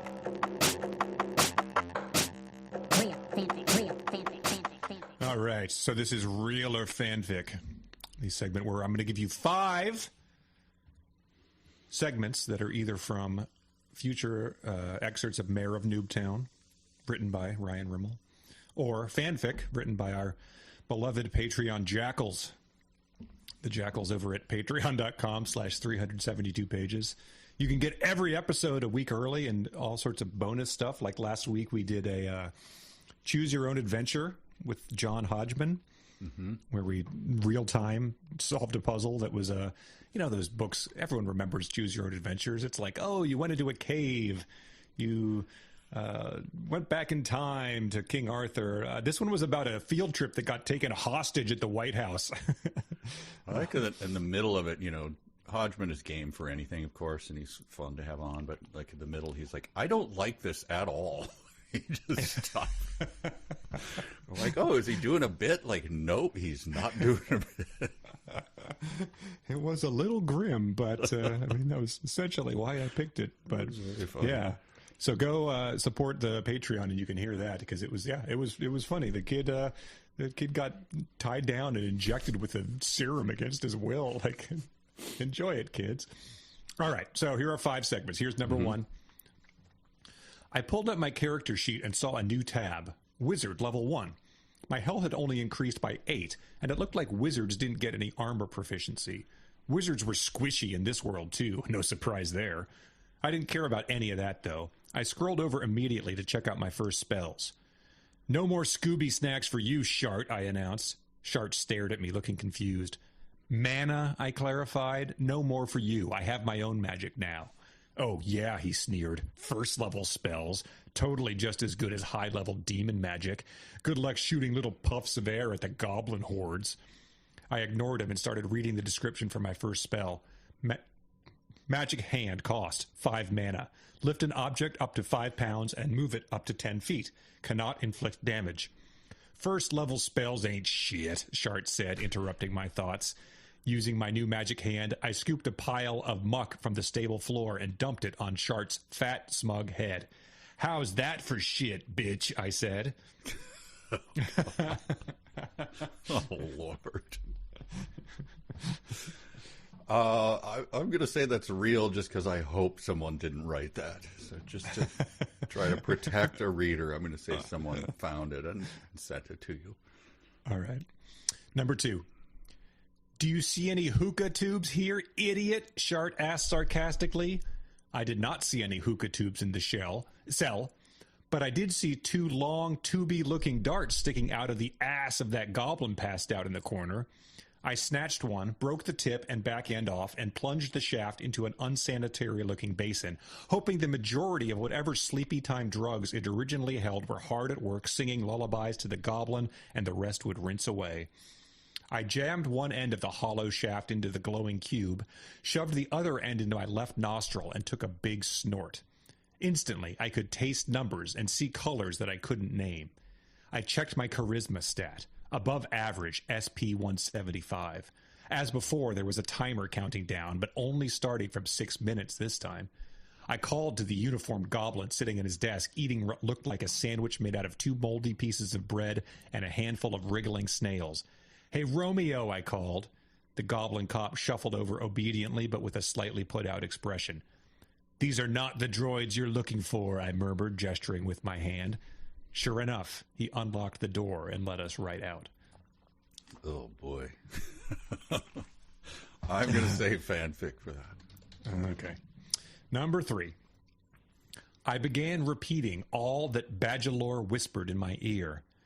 By the power of Grebthar, Dormaud has the power. Life is like a hurricane here on Ordinal.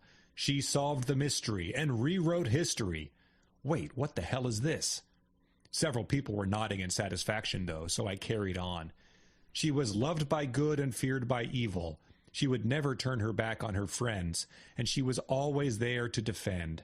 Now Dormaud can dance her cares away, her worries for another day. My Little Pony Gesundheit.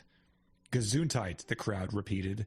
Half of the attendees were slobbering messes by this point. Again, I hope fanfic. Number 4. Wolf speech wasn't like human speech. If I wasn't looking at him, I couldn't really understand him. The yaps and barks were somewhat useful, but they really didn't communicate any deeper meanings. Of course, after this one short exchange, I spoke wolf now. That would have seemed so odd just a few short days ago. Fortunately, there was a prompt that I promptly selected. You have learned about the language of wolves. You are proficient due to your lore skill. It was a rough day, R-U-F-F. The lore skill allowed me to talk to animals. Fascinating. That was another very useful sidebar to my abilities. Of course, Kappa was quite intelligent. I'd have to interrogate another animal to see if they were all this useful. The thought of interrogating a squirrel for his nuts was flickering through the back of my mind as I walked through the barrier. I mean, that sounds like Jim. I'm going to say that's real. And number 5. The mysterious figure rode toward us. I thought about getting into a defensive position, but his golden glow surrounding him put me instantly at ease against my will. I used my powers to see what his deal was, and he was a knight. Every single stat of his was superior to mine except for wood carving. Take wins where you can get them. Hello there, I am Sir Richard, he proclaimed, getting off of his horse. He lifted the gate thing off his helmet, and damn, he was handsome. That's not really my thing, but even I could admit it. That's how handsome this Holy Grail knockoff was. Well, hello, Sir Dick, I smiled, proud of myself. I'm Jim, and this is the lovely Ava Sophia. Your beauty has been sung about across the lands. He does a perfect bow, where I would have been tripping over my 2 left feet. Hey, that's my maiden you're talking to, I warned him. Or I wanted to. Stupid, sexy dick with his better-than-mine stats. Oh, I think fanfic. Okay. Stupid, sexy Flanders. Oh, all right. Well, let's see. Number one was no more Scooby snacks for you. He gets magic and scoops a pile of muck from the stable floor and dumps it onto Shark's fat, smug head. Yeah. You said real for that, but that was fanfic written by Sarah. Okay, well done. Number two, this was the hookah tubes, darts out of a goblin's ass. These are not the droids you're looking for. You Snorting. said fanfic for that. Yep. Yeah. You said fanfic. That was fanfic written by Chap. Okay. Number three was, all right, so let me see if I can get this one. Number three was, maybe he's been doing a eulogy. He quotes He-Man. He quotes the DuckTales theme song. And then I'm guessing that last part is from the My Little Pony Friendship is Magic theme song. That was my only guess. I didn't, the first two, obviously, I did not know. Yeah. Life is like a hurricane here in Duckburg. We solve the mystery.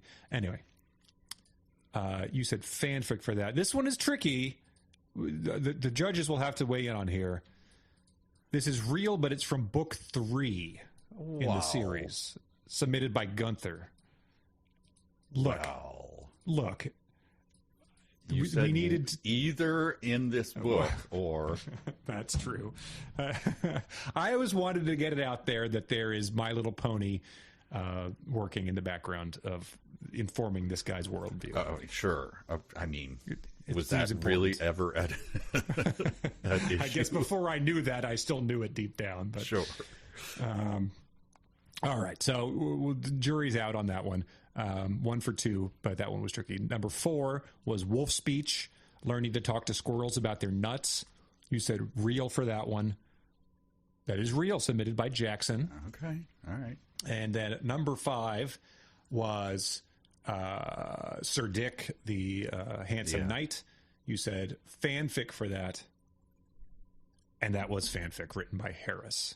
So the only one you missed was the fanfic by Sarah, the very first one, which was him dumping horse feces onto Shart's head. You thought that was real from this book. You believed that that's something that would happen, which is, again, why rule that out? Exactly. That's why it's tricky. All right. So a good showing, I would say. A good showing. All right. We'll let the listeners decide about the one. Yes. Is My Little Pony from book 3, Steel Smith of Noobtown. Does that count towards Mike's year-end statistics in this book? Back to the book. Yes, chapter 11.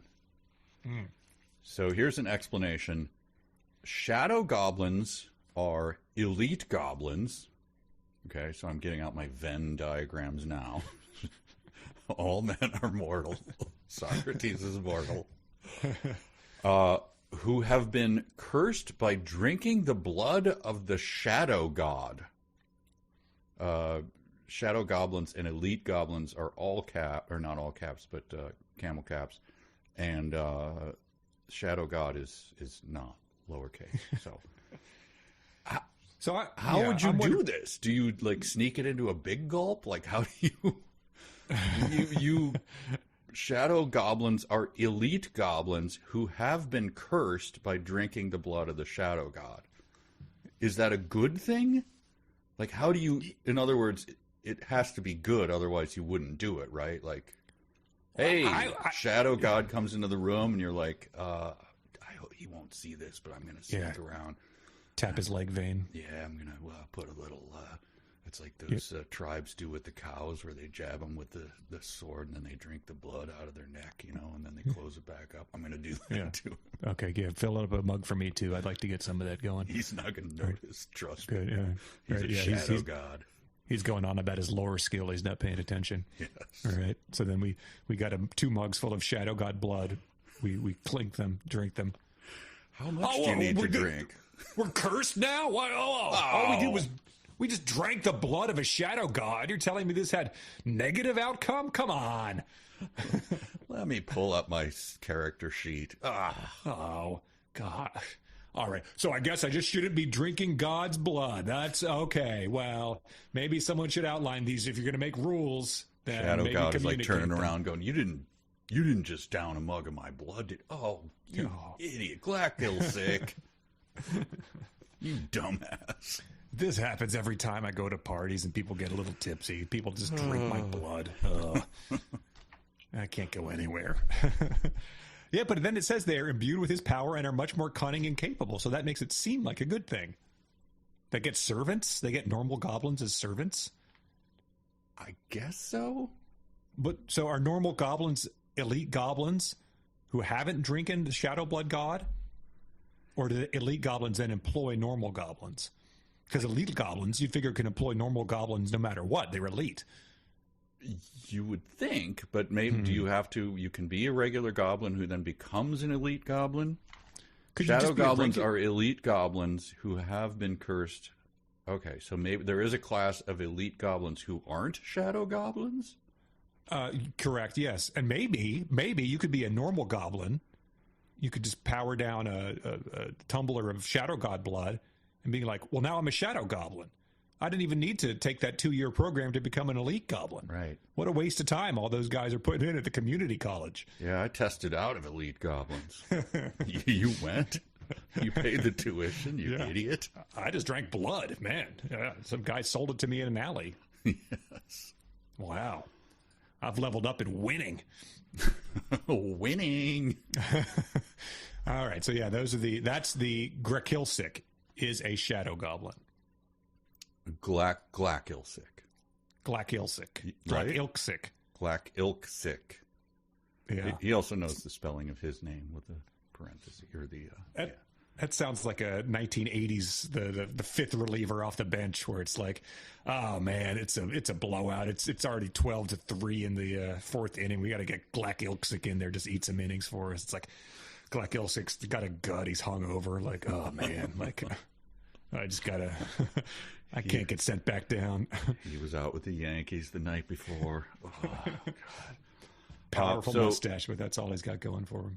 The Shadow Goblin, this is the runner joke that you mentioned. I'm going to keep track of the runner. Glackilsick, stood for a long moment. I wanted to recreate that. I won't. Okay. Wait, is that your whole name? Glackilsick thought there would be more. You must have had terribly unimaginative parents. You didn't laugh at that one. Sorry. Oh, that's right. You told me you were worn out of laughing. Yeah. Oh, I just did. Because that's a runner. That's like the magic 3. I think he does 3 just in this section that we're reading. So there must be many more to come. Yes. It's sort of the opposite of the Mr. Woodcock that we've had before, where it's like, who's that? Well, that's Johnny Dumbass. Well, that's pretty unfortunate that his parents named him that. It's like, no, all right. Like, you didn't give the character the funny name and you're making fun of it. All right. Hilarious. My name is the ultimate wrestler. Like, wow, your parents must have known you were going to be a wrestler. You know, like, ha, ha, ha. Let's do that joke many times. Glackilsick says, you have an item I want. It is not specified what that might be, and it doesn't really matter because he weaves us a tapestry by invoking various skills and stamina bars, draining, and manages to trap the shadow goblin in one of his traps, and then he kills it with a sword or a bow or something or other. It was very, very close to being slammed into a tree, right? Which is one of our favorite things. But I think there's a tree is involved. I think he gets trapped in a tree. He had predator traps, so things swing down and crush you against the wall, and that's how he killed his other guys. But this guy, got trapped in a tree, not slammed into, but close enough. Yeah. His foot got caught in a tree. That's it. Sorry, okay. I was just reading it there. Yeah. Okay. Got it. Good. And then he kills the king pretty quickly. And then the mom, Ava Sophia, is like, you just rescued us to lure him out, didn't you, you bastard? You rescued us just so he would come out and you would have your little duel. Which I don't know where the mom is getting that from. He did rescue them, hide them, and defeat all these people to hopefully free them. So she seems a little unhinged here, but. She also says, that was a shadow goblin, stated Ava Sophia, who had emerged from hiding when the screaming started. How long was the screaming? In other words, like, how long was she just standing there? Because I think the screaming was, like, a while. Right. He's cursing his name, right? That's he was, like, doing all obscenities. These things. Yeah. He died screaming obscenities. Screaming starting... It seems like the last time you want to emerge from your hiding. I think once you hear the screaming end, screaming. When Let's go toward that. Someone's name's being cursed and there's agonized screams. Let's venture out. Yes. So then the children, she comes out, Ava Sophia, who rightfully mocks him for having the name Jim. Oh, for me, just what a little worm. And, I mean, if that's not funny, I don't know what is. But then the kids come out, right? The kids come out, she said, and then the one son sort of defends, and the kids aren't even been named yet, but they're going to come along. And the chapter ends with them defeating the Shadow Goblin. So I guess all that Shadow God blood didn't really add up to a whole lot there. Yeah, it's unexplained. I'm sure if you play these games, you'd know why drinking the blood of a shadow god, like how that gets you the elite. By the way, this was an actual quote. I brought this up with Bridget the other day about testing out. When my first day in college, met a woman in the in the lunchroom or something, and she said, "Did you test out of English?" And I was like, "No, what can I test out of?" She's like, "Well, I think you can test out of anything." And here's the quote. She said, "I was going to test out of English, but I had too much things to do that day." And we all were like, and she wasn't kidding. And then she just went back to eating. I'm like, wow. That's perfect. Well, good luck with that. I'm sure That's poetic. Sure you'll make it happen. So apparently there was a day where you could just like go room to room and try to test out everything. I, of course, missed that day. Would have tested out of English, but I had too much things to do that day. I think that goes nicely into the start of chapter 12, because I found a sentence there that I thought violated just about every law of grammar, if you're ready for it. It says, I asked Shark, why is it so important we bring them along? I asked Shark quietly after figuring out I could only hear the demon. I had eventually forgiven him for allowing me to be snuck up on by the Shadow Goblin. I think it has 8 different tenses, 3 different subjects, and they're all in the wrong order. Wow. To be snuck up on by. Oof. Hey, whatever. I guess he didn't test out of it either. He might not even have taken the English course. Here's one of his, well, I don't think this counts as a joke. All I knew was that my package was heavy. I'd love to make a joke about my package, but the crushing weight of my massive package was no joke. Now, I feel like that's ventriloquist dummy stuff there. Like, hey, look at that broad. She's got a big nose and her boobs are terrible. Now, come on, Jimmy, stop that now. Like, you just made that. You can't say, I don't want to make a package joke. You just did. You can't take it back now, dude. Wife editor on board. As she looks down at his tiny package. If only. Yeah, right. Honey, just edit my book, okay? Yeah, it's unfortunate.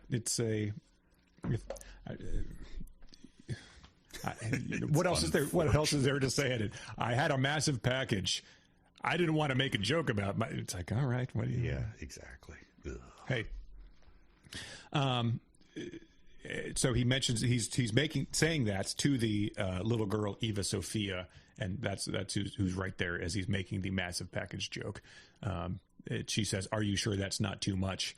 "No, darling. That's about what I usually carry when I'm off on a nature walk." The girl nodded consideringly, like the evil little thing she was. I don't understand what that means. I didn't understand that either.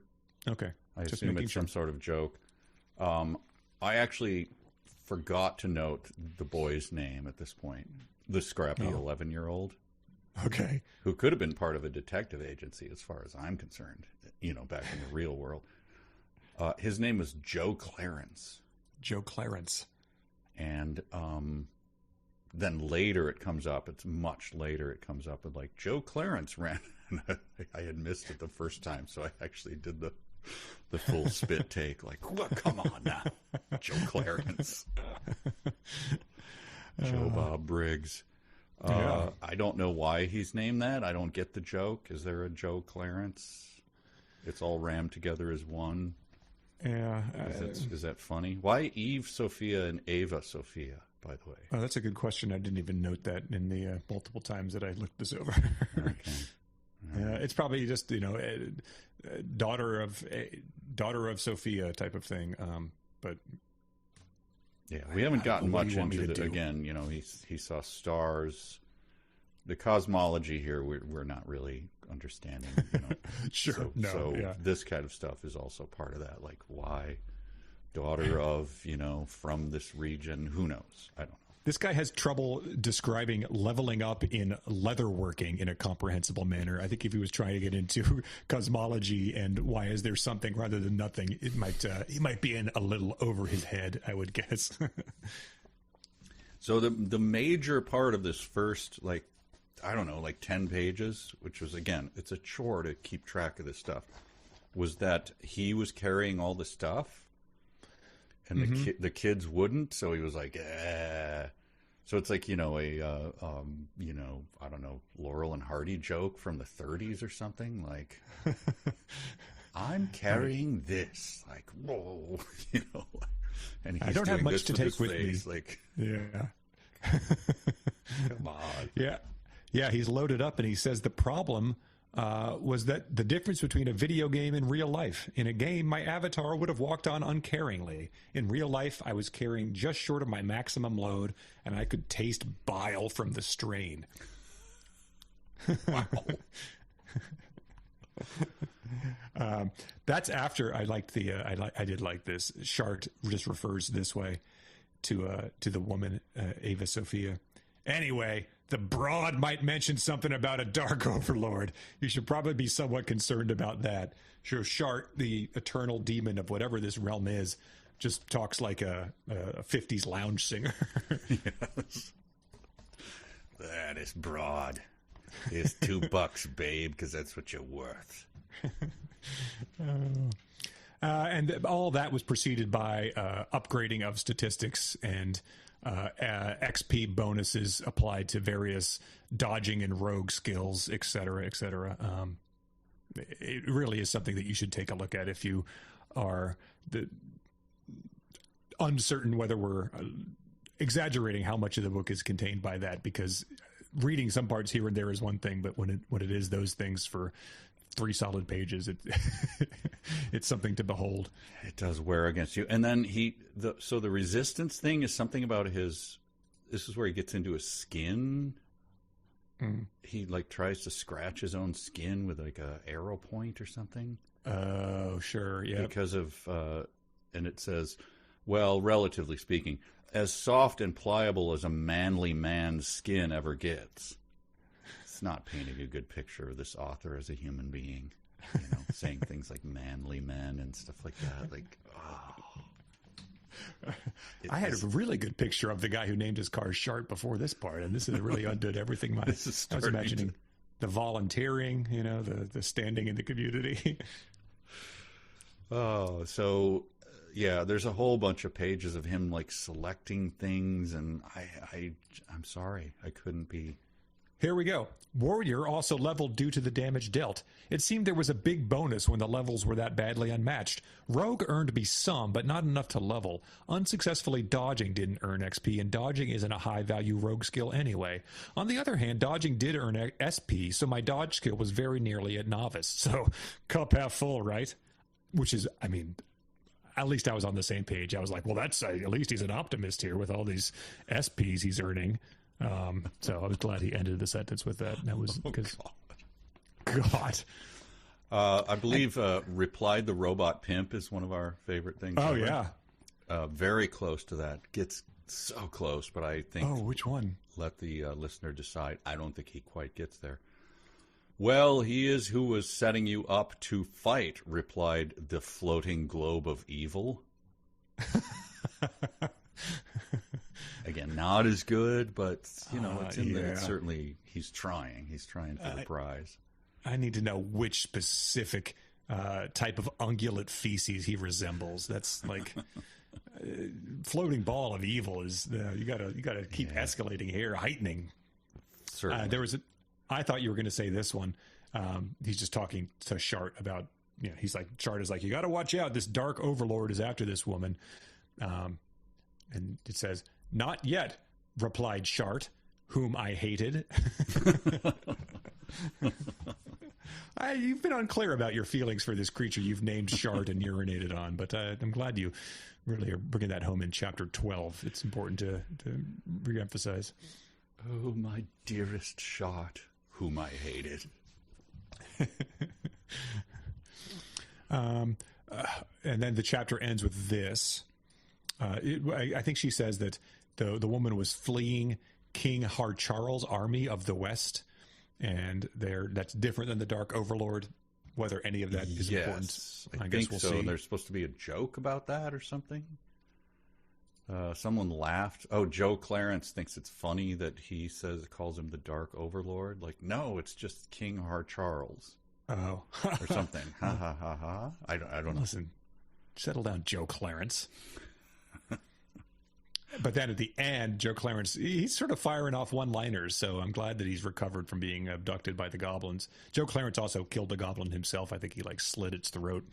But it says, the girl says, I like Jim, even though his name is silly. Thanks, I said.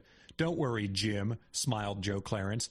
No one was expecting Grebthar the Destroyer to rush out and save us. I learned face-palming was universal. Did you go back to look up why that is so funny?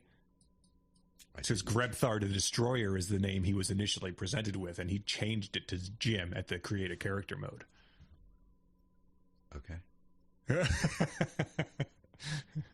It's elusive, It alludes back to previous chapters. Yeah. Okay. I learned that face palming was universal. Yeah. Facepalm much, Mike? I started face palming 24/7. 365 open on Sundays. Oh. God. Chapter 13, What's in a Name? Yes. Is I guess this is going to be some more name Jim humor. He's like he wants to change his name, and Shart says you can't change your name. You're stuck with Jim. And this is a short chapter, and it sort of involves Shart saying, you can give me some of your mana, and then all my abilities will also be able to be leveled up, and that can be more helpful to you, because Shart didn't do anything when they were fighting the goblins. Okay, I was confused about that, but I know that I'm reading literature, right? It's in the name. It's right there in the name. I'd suffered another mana crash after dumping my entire mana pool, that's a proper noun, into the demon. In many video games, that doesn't mean very much. You just get your magic back later.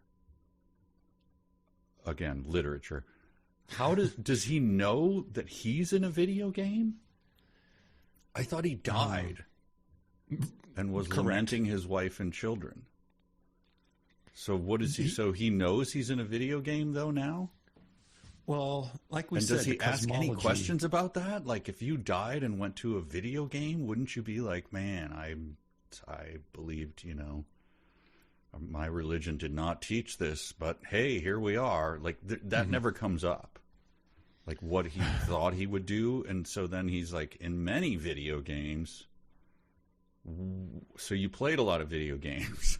In front of your wife, that's pretty clear, and beloved children, enough to know that this is unusual for a video game, which he is now in, and he knows that.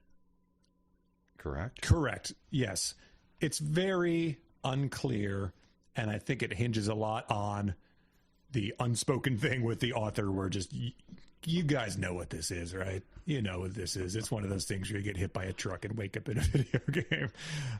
Not reinventing the wheel here. So okay. I think that it is just him saying, the character realizes that, the author realizes that you know that, and so it doesn't even have to be spelled out. It just can be unspoken that I tried to think which video game this was most like, type of thing. Okay. All right. And then here's the other one. This is another complaint. So sorry, everyone who likes the book, and that apparently is everyone who reads it. Imagine someone having a drill and shoving it into your temple. Okay, that's passive, weird way to say it, but fine, I understand. Only to meet a second drill that has already been shoved into your other side, and where they meet stews your brains together. What in the hell did I just read? What are you talking about? Imagine someone having a drill. Yeah. I can imagine someone having a drill. Sure, that's not high fantasy. And shoving it into your temple. Okay, is the drill running? Is it a battery drill? Is it plugged in? So someone possesses it. Who is the someone? I have so many. I hate this sentence so much. I'm sorry. What I am is just baffled by is that no one has used this sentence in their first ever 1-star review of Mayor of Noobtown. Imagine someone having a drill, shoving it into your temple. It meets a second drill that's already been shoved in, and they stew your brains together. That's what it's like to try to read this book. He sets it up on a tee for you. They stews it, and where they meet stews your brains together. I hate every single word in that sentence. I'm just still hung up on this concept of someone having a drill. I can only be asked to suspend disbelief so much here. Hang on, don't go further than this. Imagine someone having a drill. All right, give me a second. Hang on. I didn't realize this was going to be drill RPG. This is stand in the corner and don't think of an elephant. All right, hang on. Give me a second. Yeah, that is terrible. I know it's literature, but that is not good literature. And the whole thing was set up by the headache was brought on by him giving Shard his mana, which was described as like a drunk relieving himself after a night of debauchery. So everything in here can come back to, as you said before, doo-doo and wee-wee. So yes, yep. Well, you could say again to reference Macbeth again. Isn't the doorkeeper? What is the funny scene? He talks about getting drunk, and he says nose painting, sleep, and urine are the three things that drinking gets you. So it turns your nose red, it makes you fall asleep, and you pee yourself. So I think what he's going for is he's trying to be Shakespearean here. Is my point. That makes sense, right?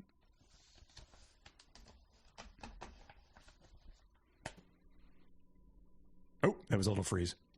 Yeah, for those watching, there's a little bit of freeze because I have a new internet. You call it un-internet, right? I have an internet. And it's I don't know. The other one was completely unreliable. This new one is reliable-ish.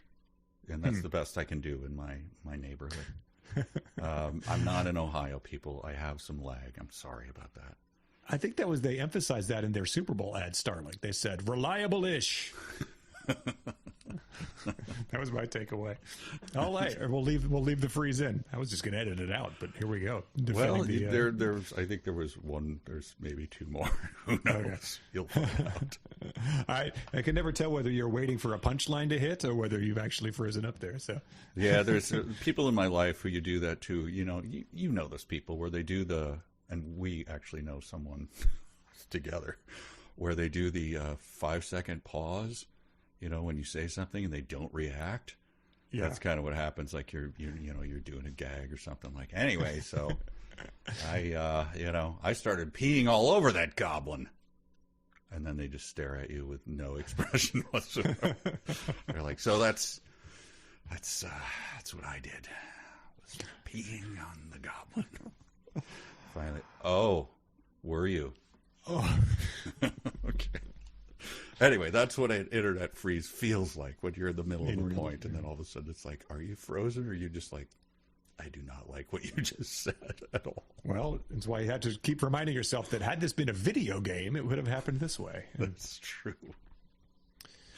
All right, let's wrap this section up with the final chapter 14, Return to the Village, which starts off with, I think, possibly the most specific time interval in podcast history. It was everything I could do not to recreate this and publish it. I mean, after another 3 hours, 28 minutes, and 36 seconds, we finally reached the edge of the woods and could see the village. It's like he's doing it for us. What? This is a joke of some sort, I'm assuming? Yeah. Is this something where you can speed up time in a video game and it's like, ha, ha, ha, we all know that we're not going to watch 3 hours and 28 minutes, but this is what it took? And you can do like 10 times speed or something like that? I mean, I don't know. Does 3:28:36 have some sort of... If it was like is 36:28:36, I don't think it's a John measurement. Cage's piece or something? Oh, that's probably what he's going for. Okay. Wow, so it's a very, very elusive reference. Okay. Didn't expect that with the Predator and Star Wars jokes, but then bam, the rest of the book is just heavy on the John Cage drops. Yeah, that would be like, that's not fair if you're, My Little Ponying things up and then all of a sudden... You're referencing avant-garde composers of the early 20th century. That seems like, all right, that's a little bit of a trick. I wasn't ready for that, It would be somewhat endearing, I think. It would maybe result in more one-star reviews, but everything would result in more one-star reviews because this book has none. So yes, that's true. They get back to the town, and this is where it's revealed that Shart is operating on menu time. When he opens up the menu, it goes into a slowed down form of time, but that's what Shart is on all time long. And so Shart is sort of operating on when they go down to the planet Saturn and Interstellar, and he goes back and years have passed in real time, even though he was just down there for an hour or something. Yes. So he feels bad that Shart is sort of going through this long process, and it's been a month and he hasn't helped him get to where he's going. So this is why he starts coming around to like, now I kind of like the little guy, and vows he's going to help him open the demon door. I have a humor challenge for you, by the way. I assume not assume, I know this is supposed to be a joke. A small icon saying I was overburdened appeared in the corner of my vision. Gee, you think?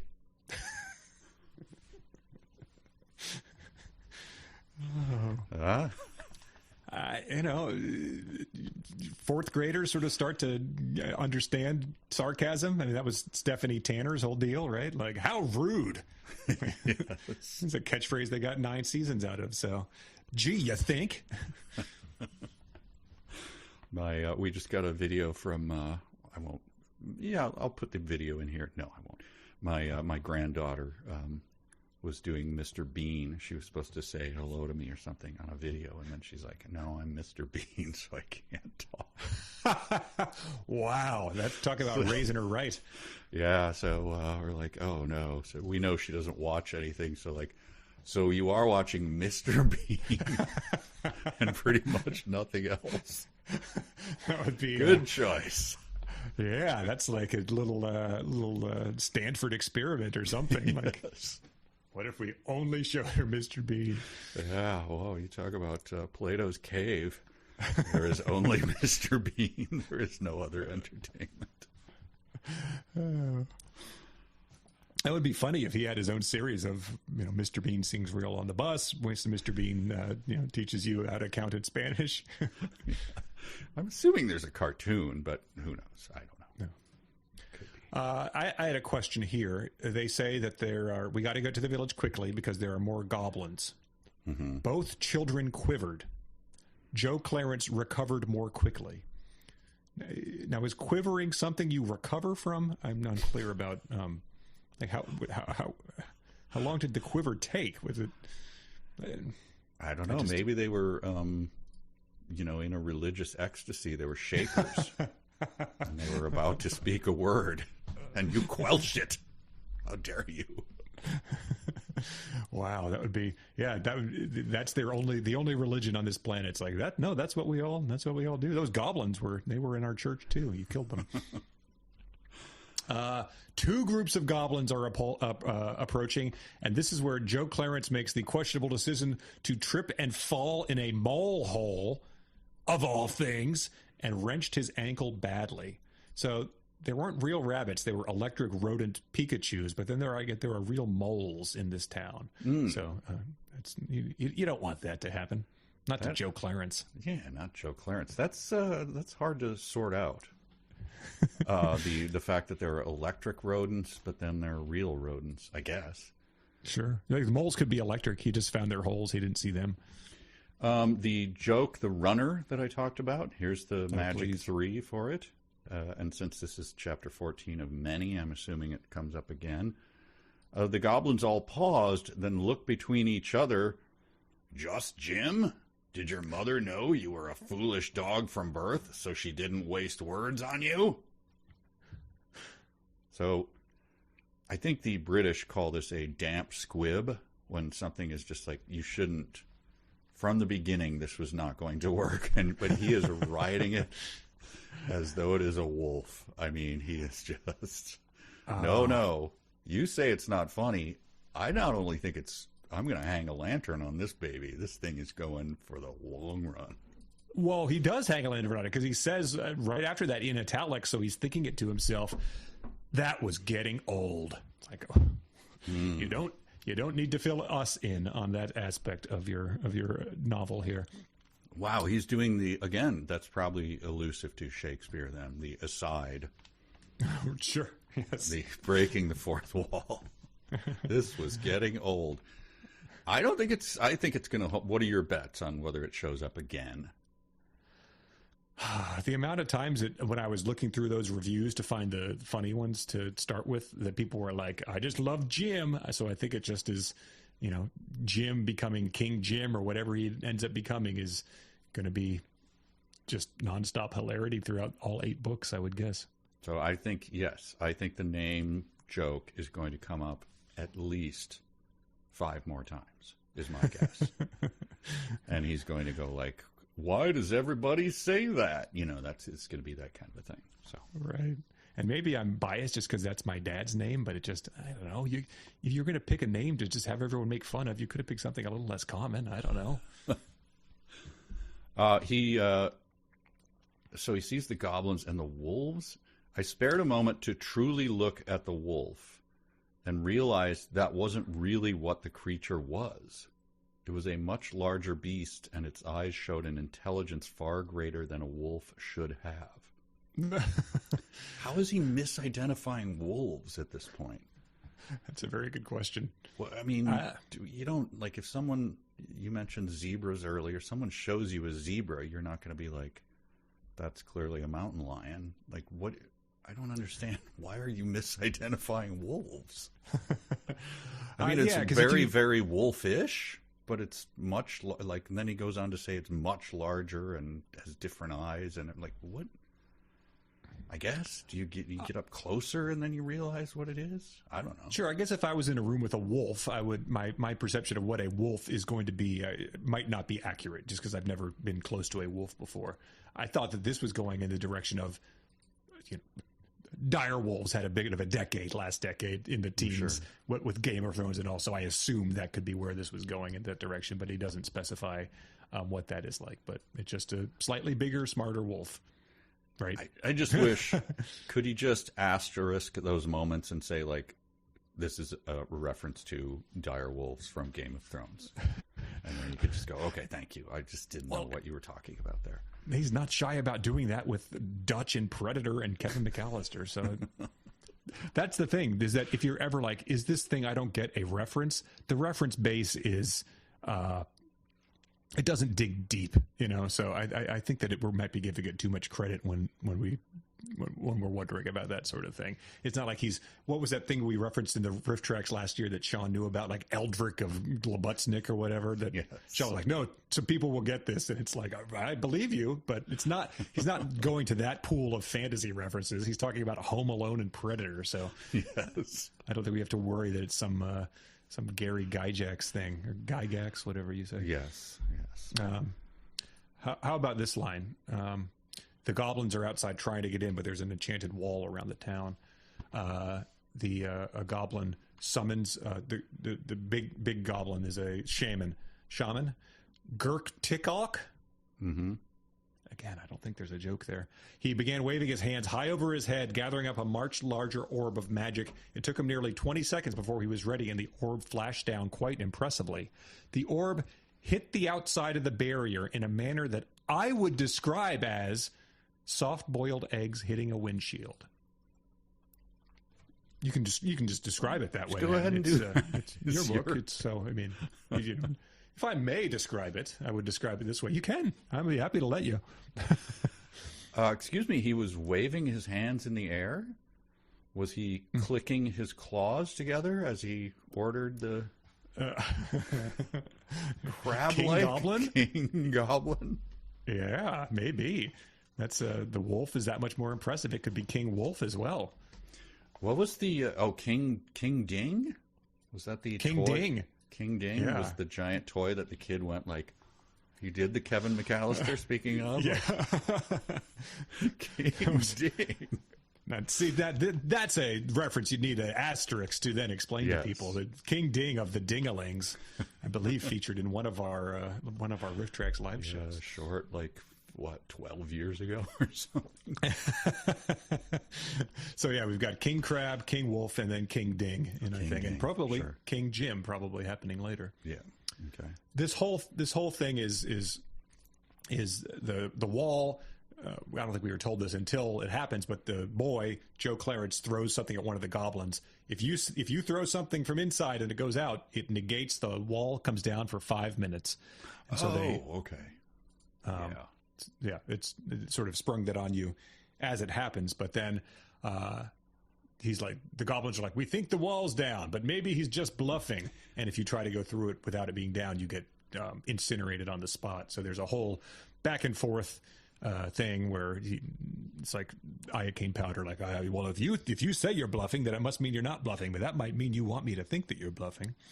Right. The wolf tries to go through it or something and burns up, and so they're like, if you go through it, go ahead and go through it, that kind of a thing. Yes, exactly. Like it could be, I know Gurk Tikok knows that you are bluffing. Stated. Exactly. Shaman, yeah. Okay. And so he is forced to do some crazy somersault, physics-defying movers out where he goes out, stabs the guy, pushes back off of his wolf back through the wall. And then this was another very curious analogy to me. Anyone else want to test the barrier? I called out as I flicked the blood and brains of their former leader off my dagger. It turns out the other goblins didn't. I sat watching them for 5 whole minutes as they rapidly fled the area. My head throbbed like a particularly obnoxious Christian death metal beat. What in the name of hell is that analogy? Had throbbed like that? Like a genre of music that, for all I can tell, does not exist. You have put two things that do not go together into the. Death metal. I understand. Christian. I understand. Christian death metal. I don't know what you're going for then. I don't know what it is. I'm sure there's a specific band he has in mind. Maybe, or he just did both things and didn't edit it out at the very end. Well, he was still, his head was throbbing like the drill bits meeting in the middle and stewing his brains, I guess. One drill is labeled death metal, the other one is Christian, and that's what it means when they meet in the thing. Yes. Oh, my God. I had the exact same line, and you didn't note it, but I want to do it. is can we just sit here for 5 whole minutes as the goblins rapidly flee the area? Sure, we can. I'll With be headaches? Joe Clarence. Okay, I have a headache, so let's. Okay. So it'll be every couple minutes I'll go. Looks like they're fleeing. What do which we? Would you? Can we go back into the village now? Because they're getting away. Oh, man! Mom, is this guy okay? What's the matter with him? Oh, it's okay, Joe Clarence. He's just his head is throbbing like a Christian death metal beat. Yes, Mom, that is what it's throbbing. Thank you for describing it. Ow! Mom, what does that mean? No, it doesn't matter. It doesn't matter. His world is strange and befuddling to us. The world of Jim. Jim. Now, Joe Clarence, don't laugh at Jim's name. Mother, why is my name extremely similar to yours? Well, in our world, when you give your daughter the name, you give her a very similar first part of the name and keep the second name inexplicably because it's not the same as your brother's. How does Jim know that our names are shoved together and capitalized and with camel caps like they are? And then when he writes about us, then he puts it down. How does he know that? I'm worried that Jim has some sort of tumor because he does seem to space out every now and then and his head seems to constantly be hurting. Oh, does he... Do you think that Jim is going to turn into... Is he going to level up at some point? Because I'm getting pretty sick of this. We can only hope that Jim will level up, my dear. We can only hope. Goodbye, greenskins. We only have 3 more minutes to watch you leaving. You were described in some pretty questionable terms, greenskins. It sounded like the author was sort of implying some things about something or other that when he described you, it talked about your features and stuff in a way that was sort of unseemly. Yeah, it seemed a little dark. Well, all right. Well, we could go on 2.5 more minutes of them escaping. Like, sure. God, Jim, my head is throbbing.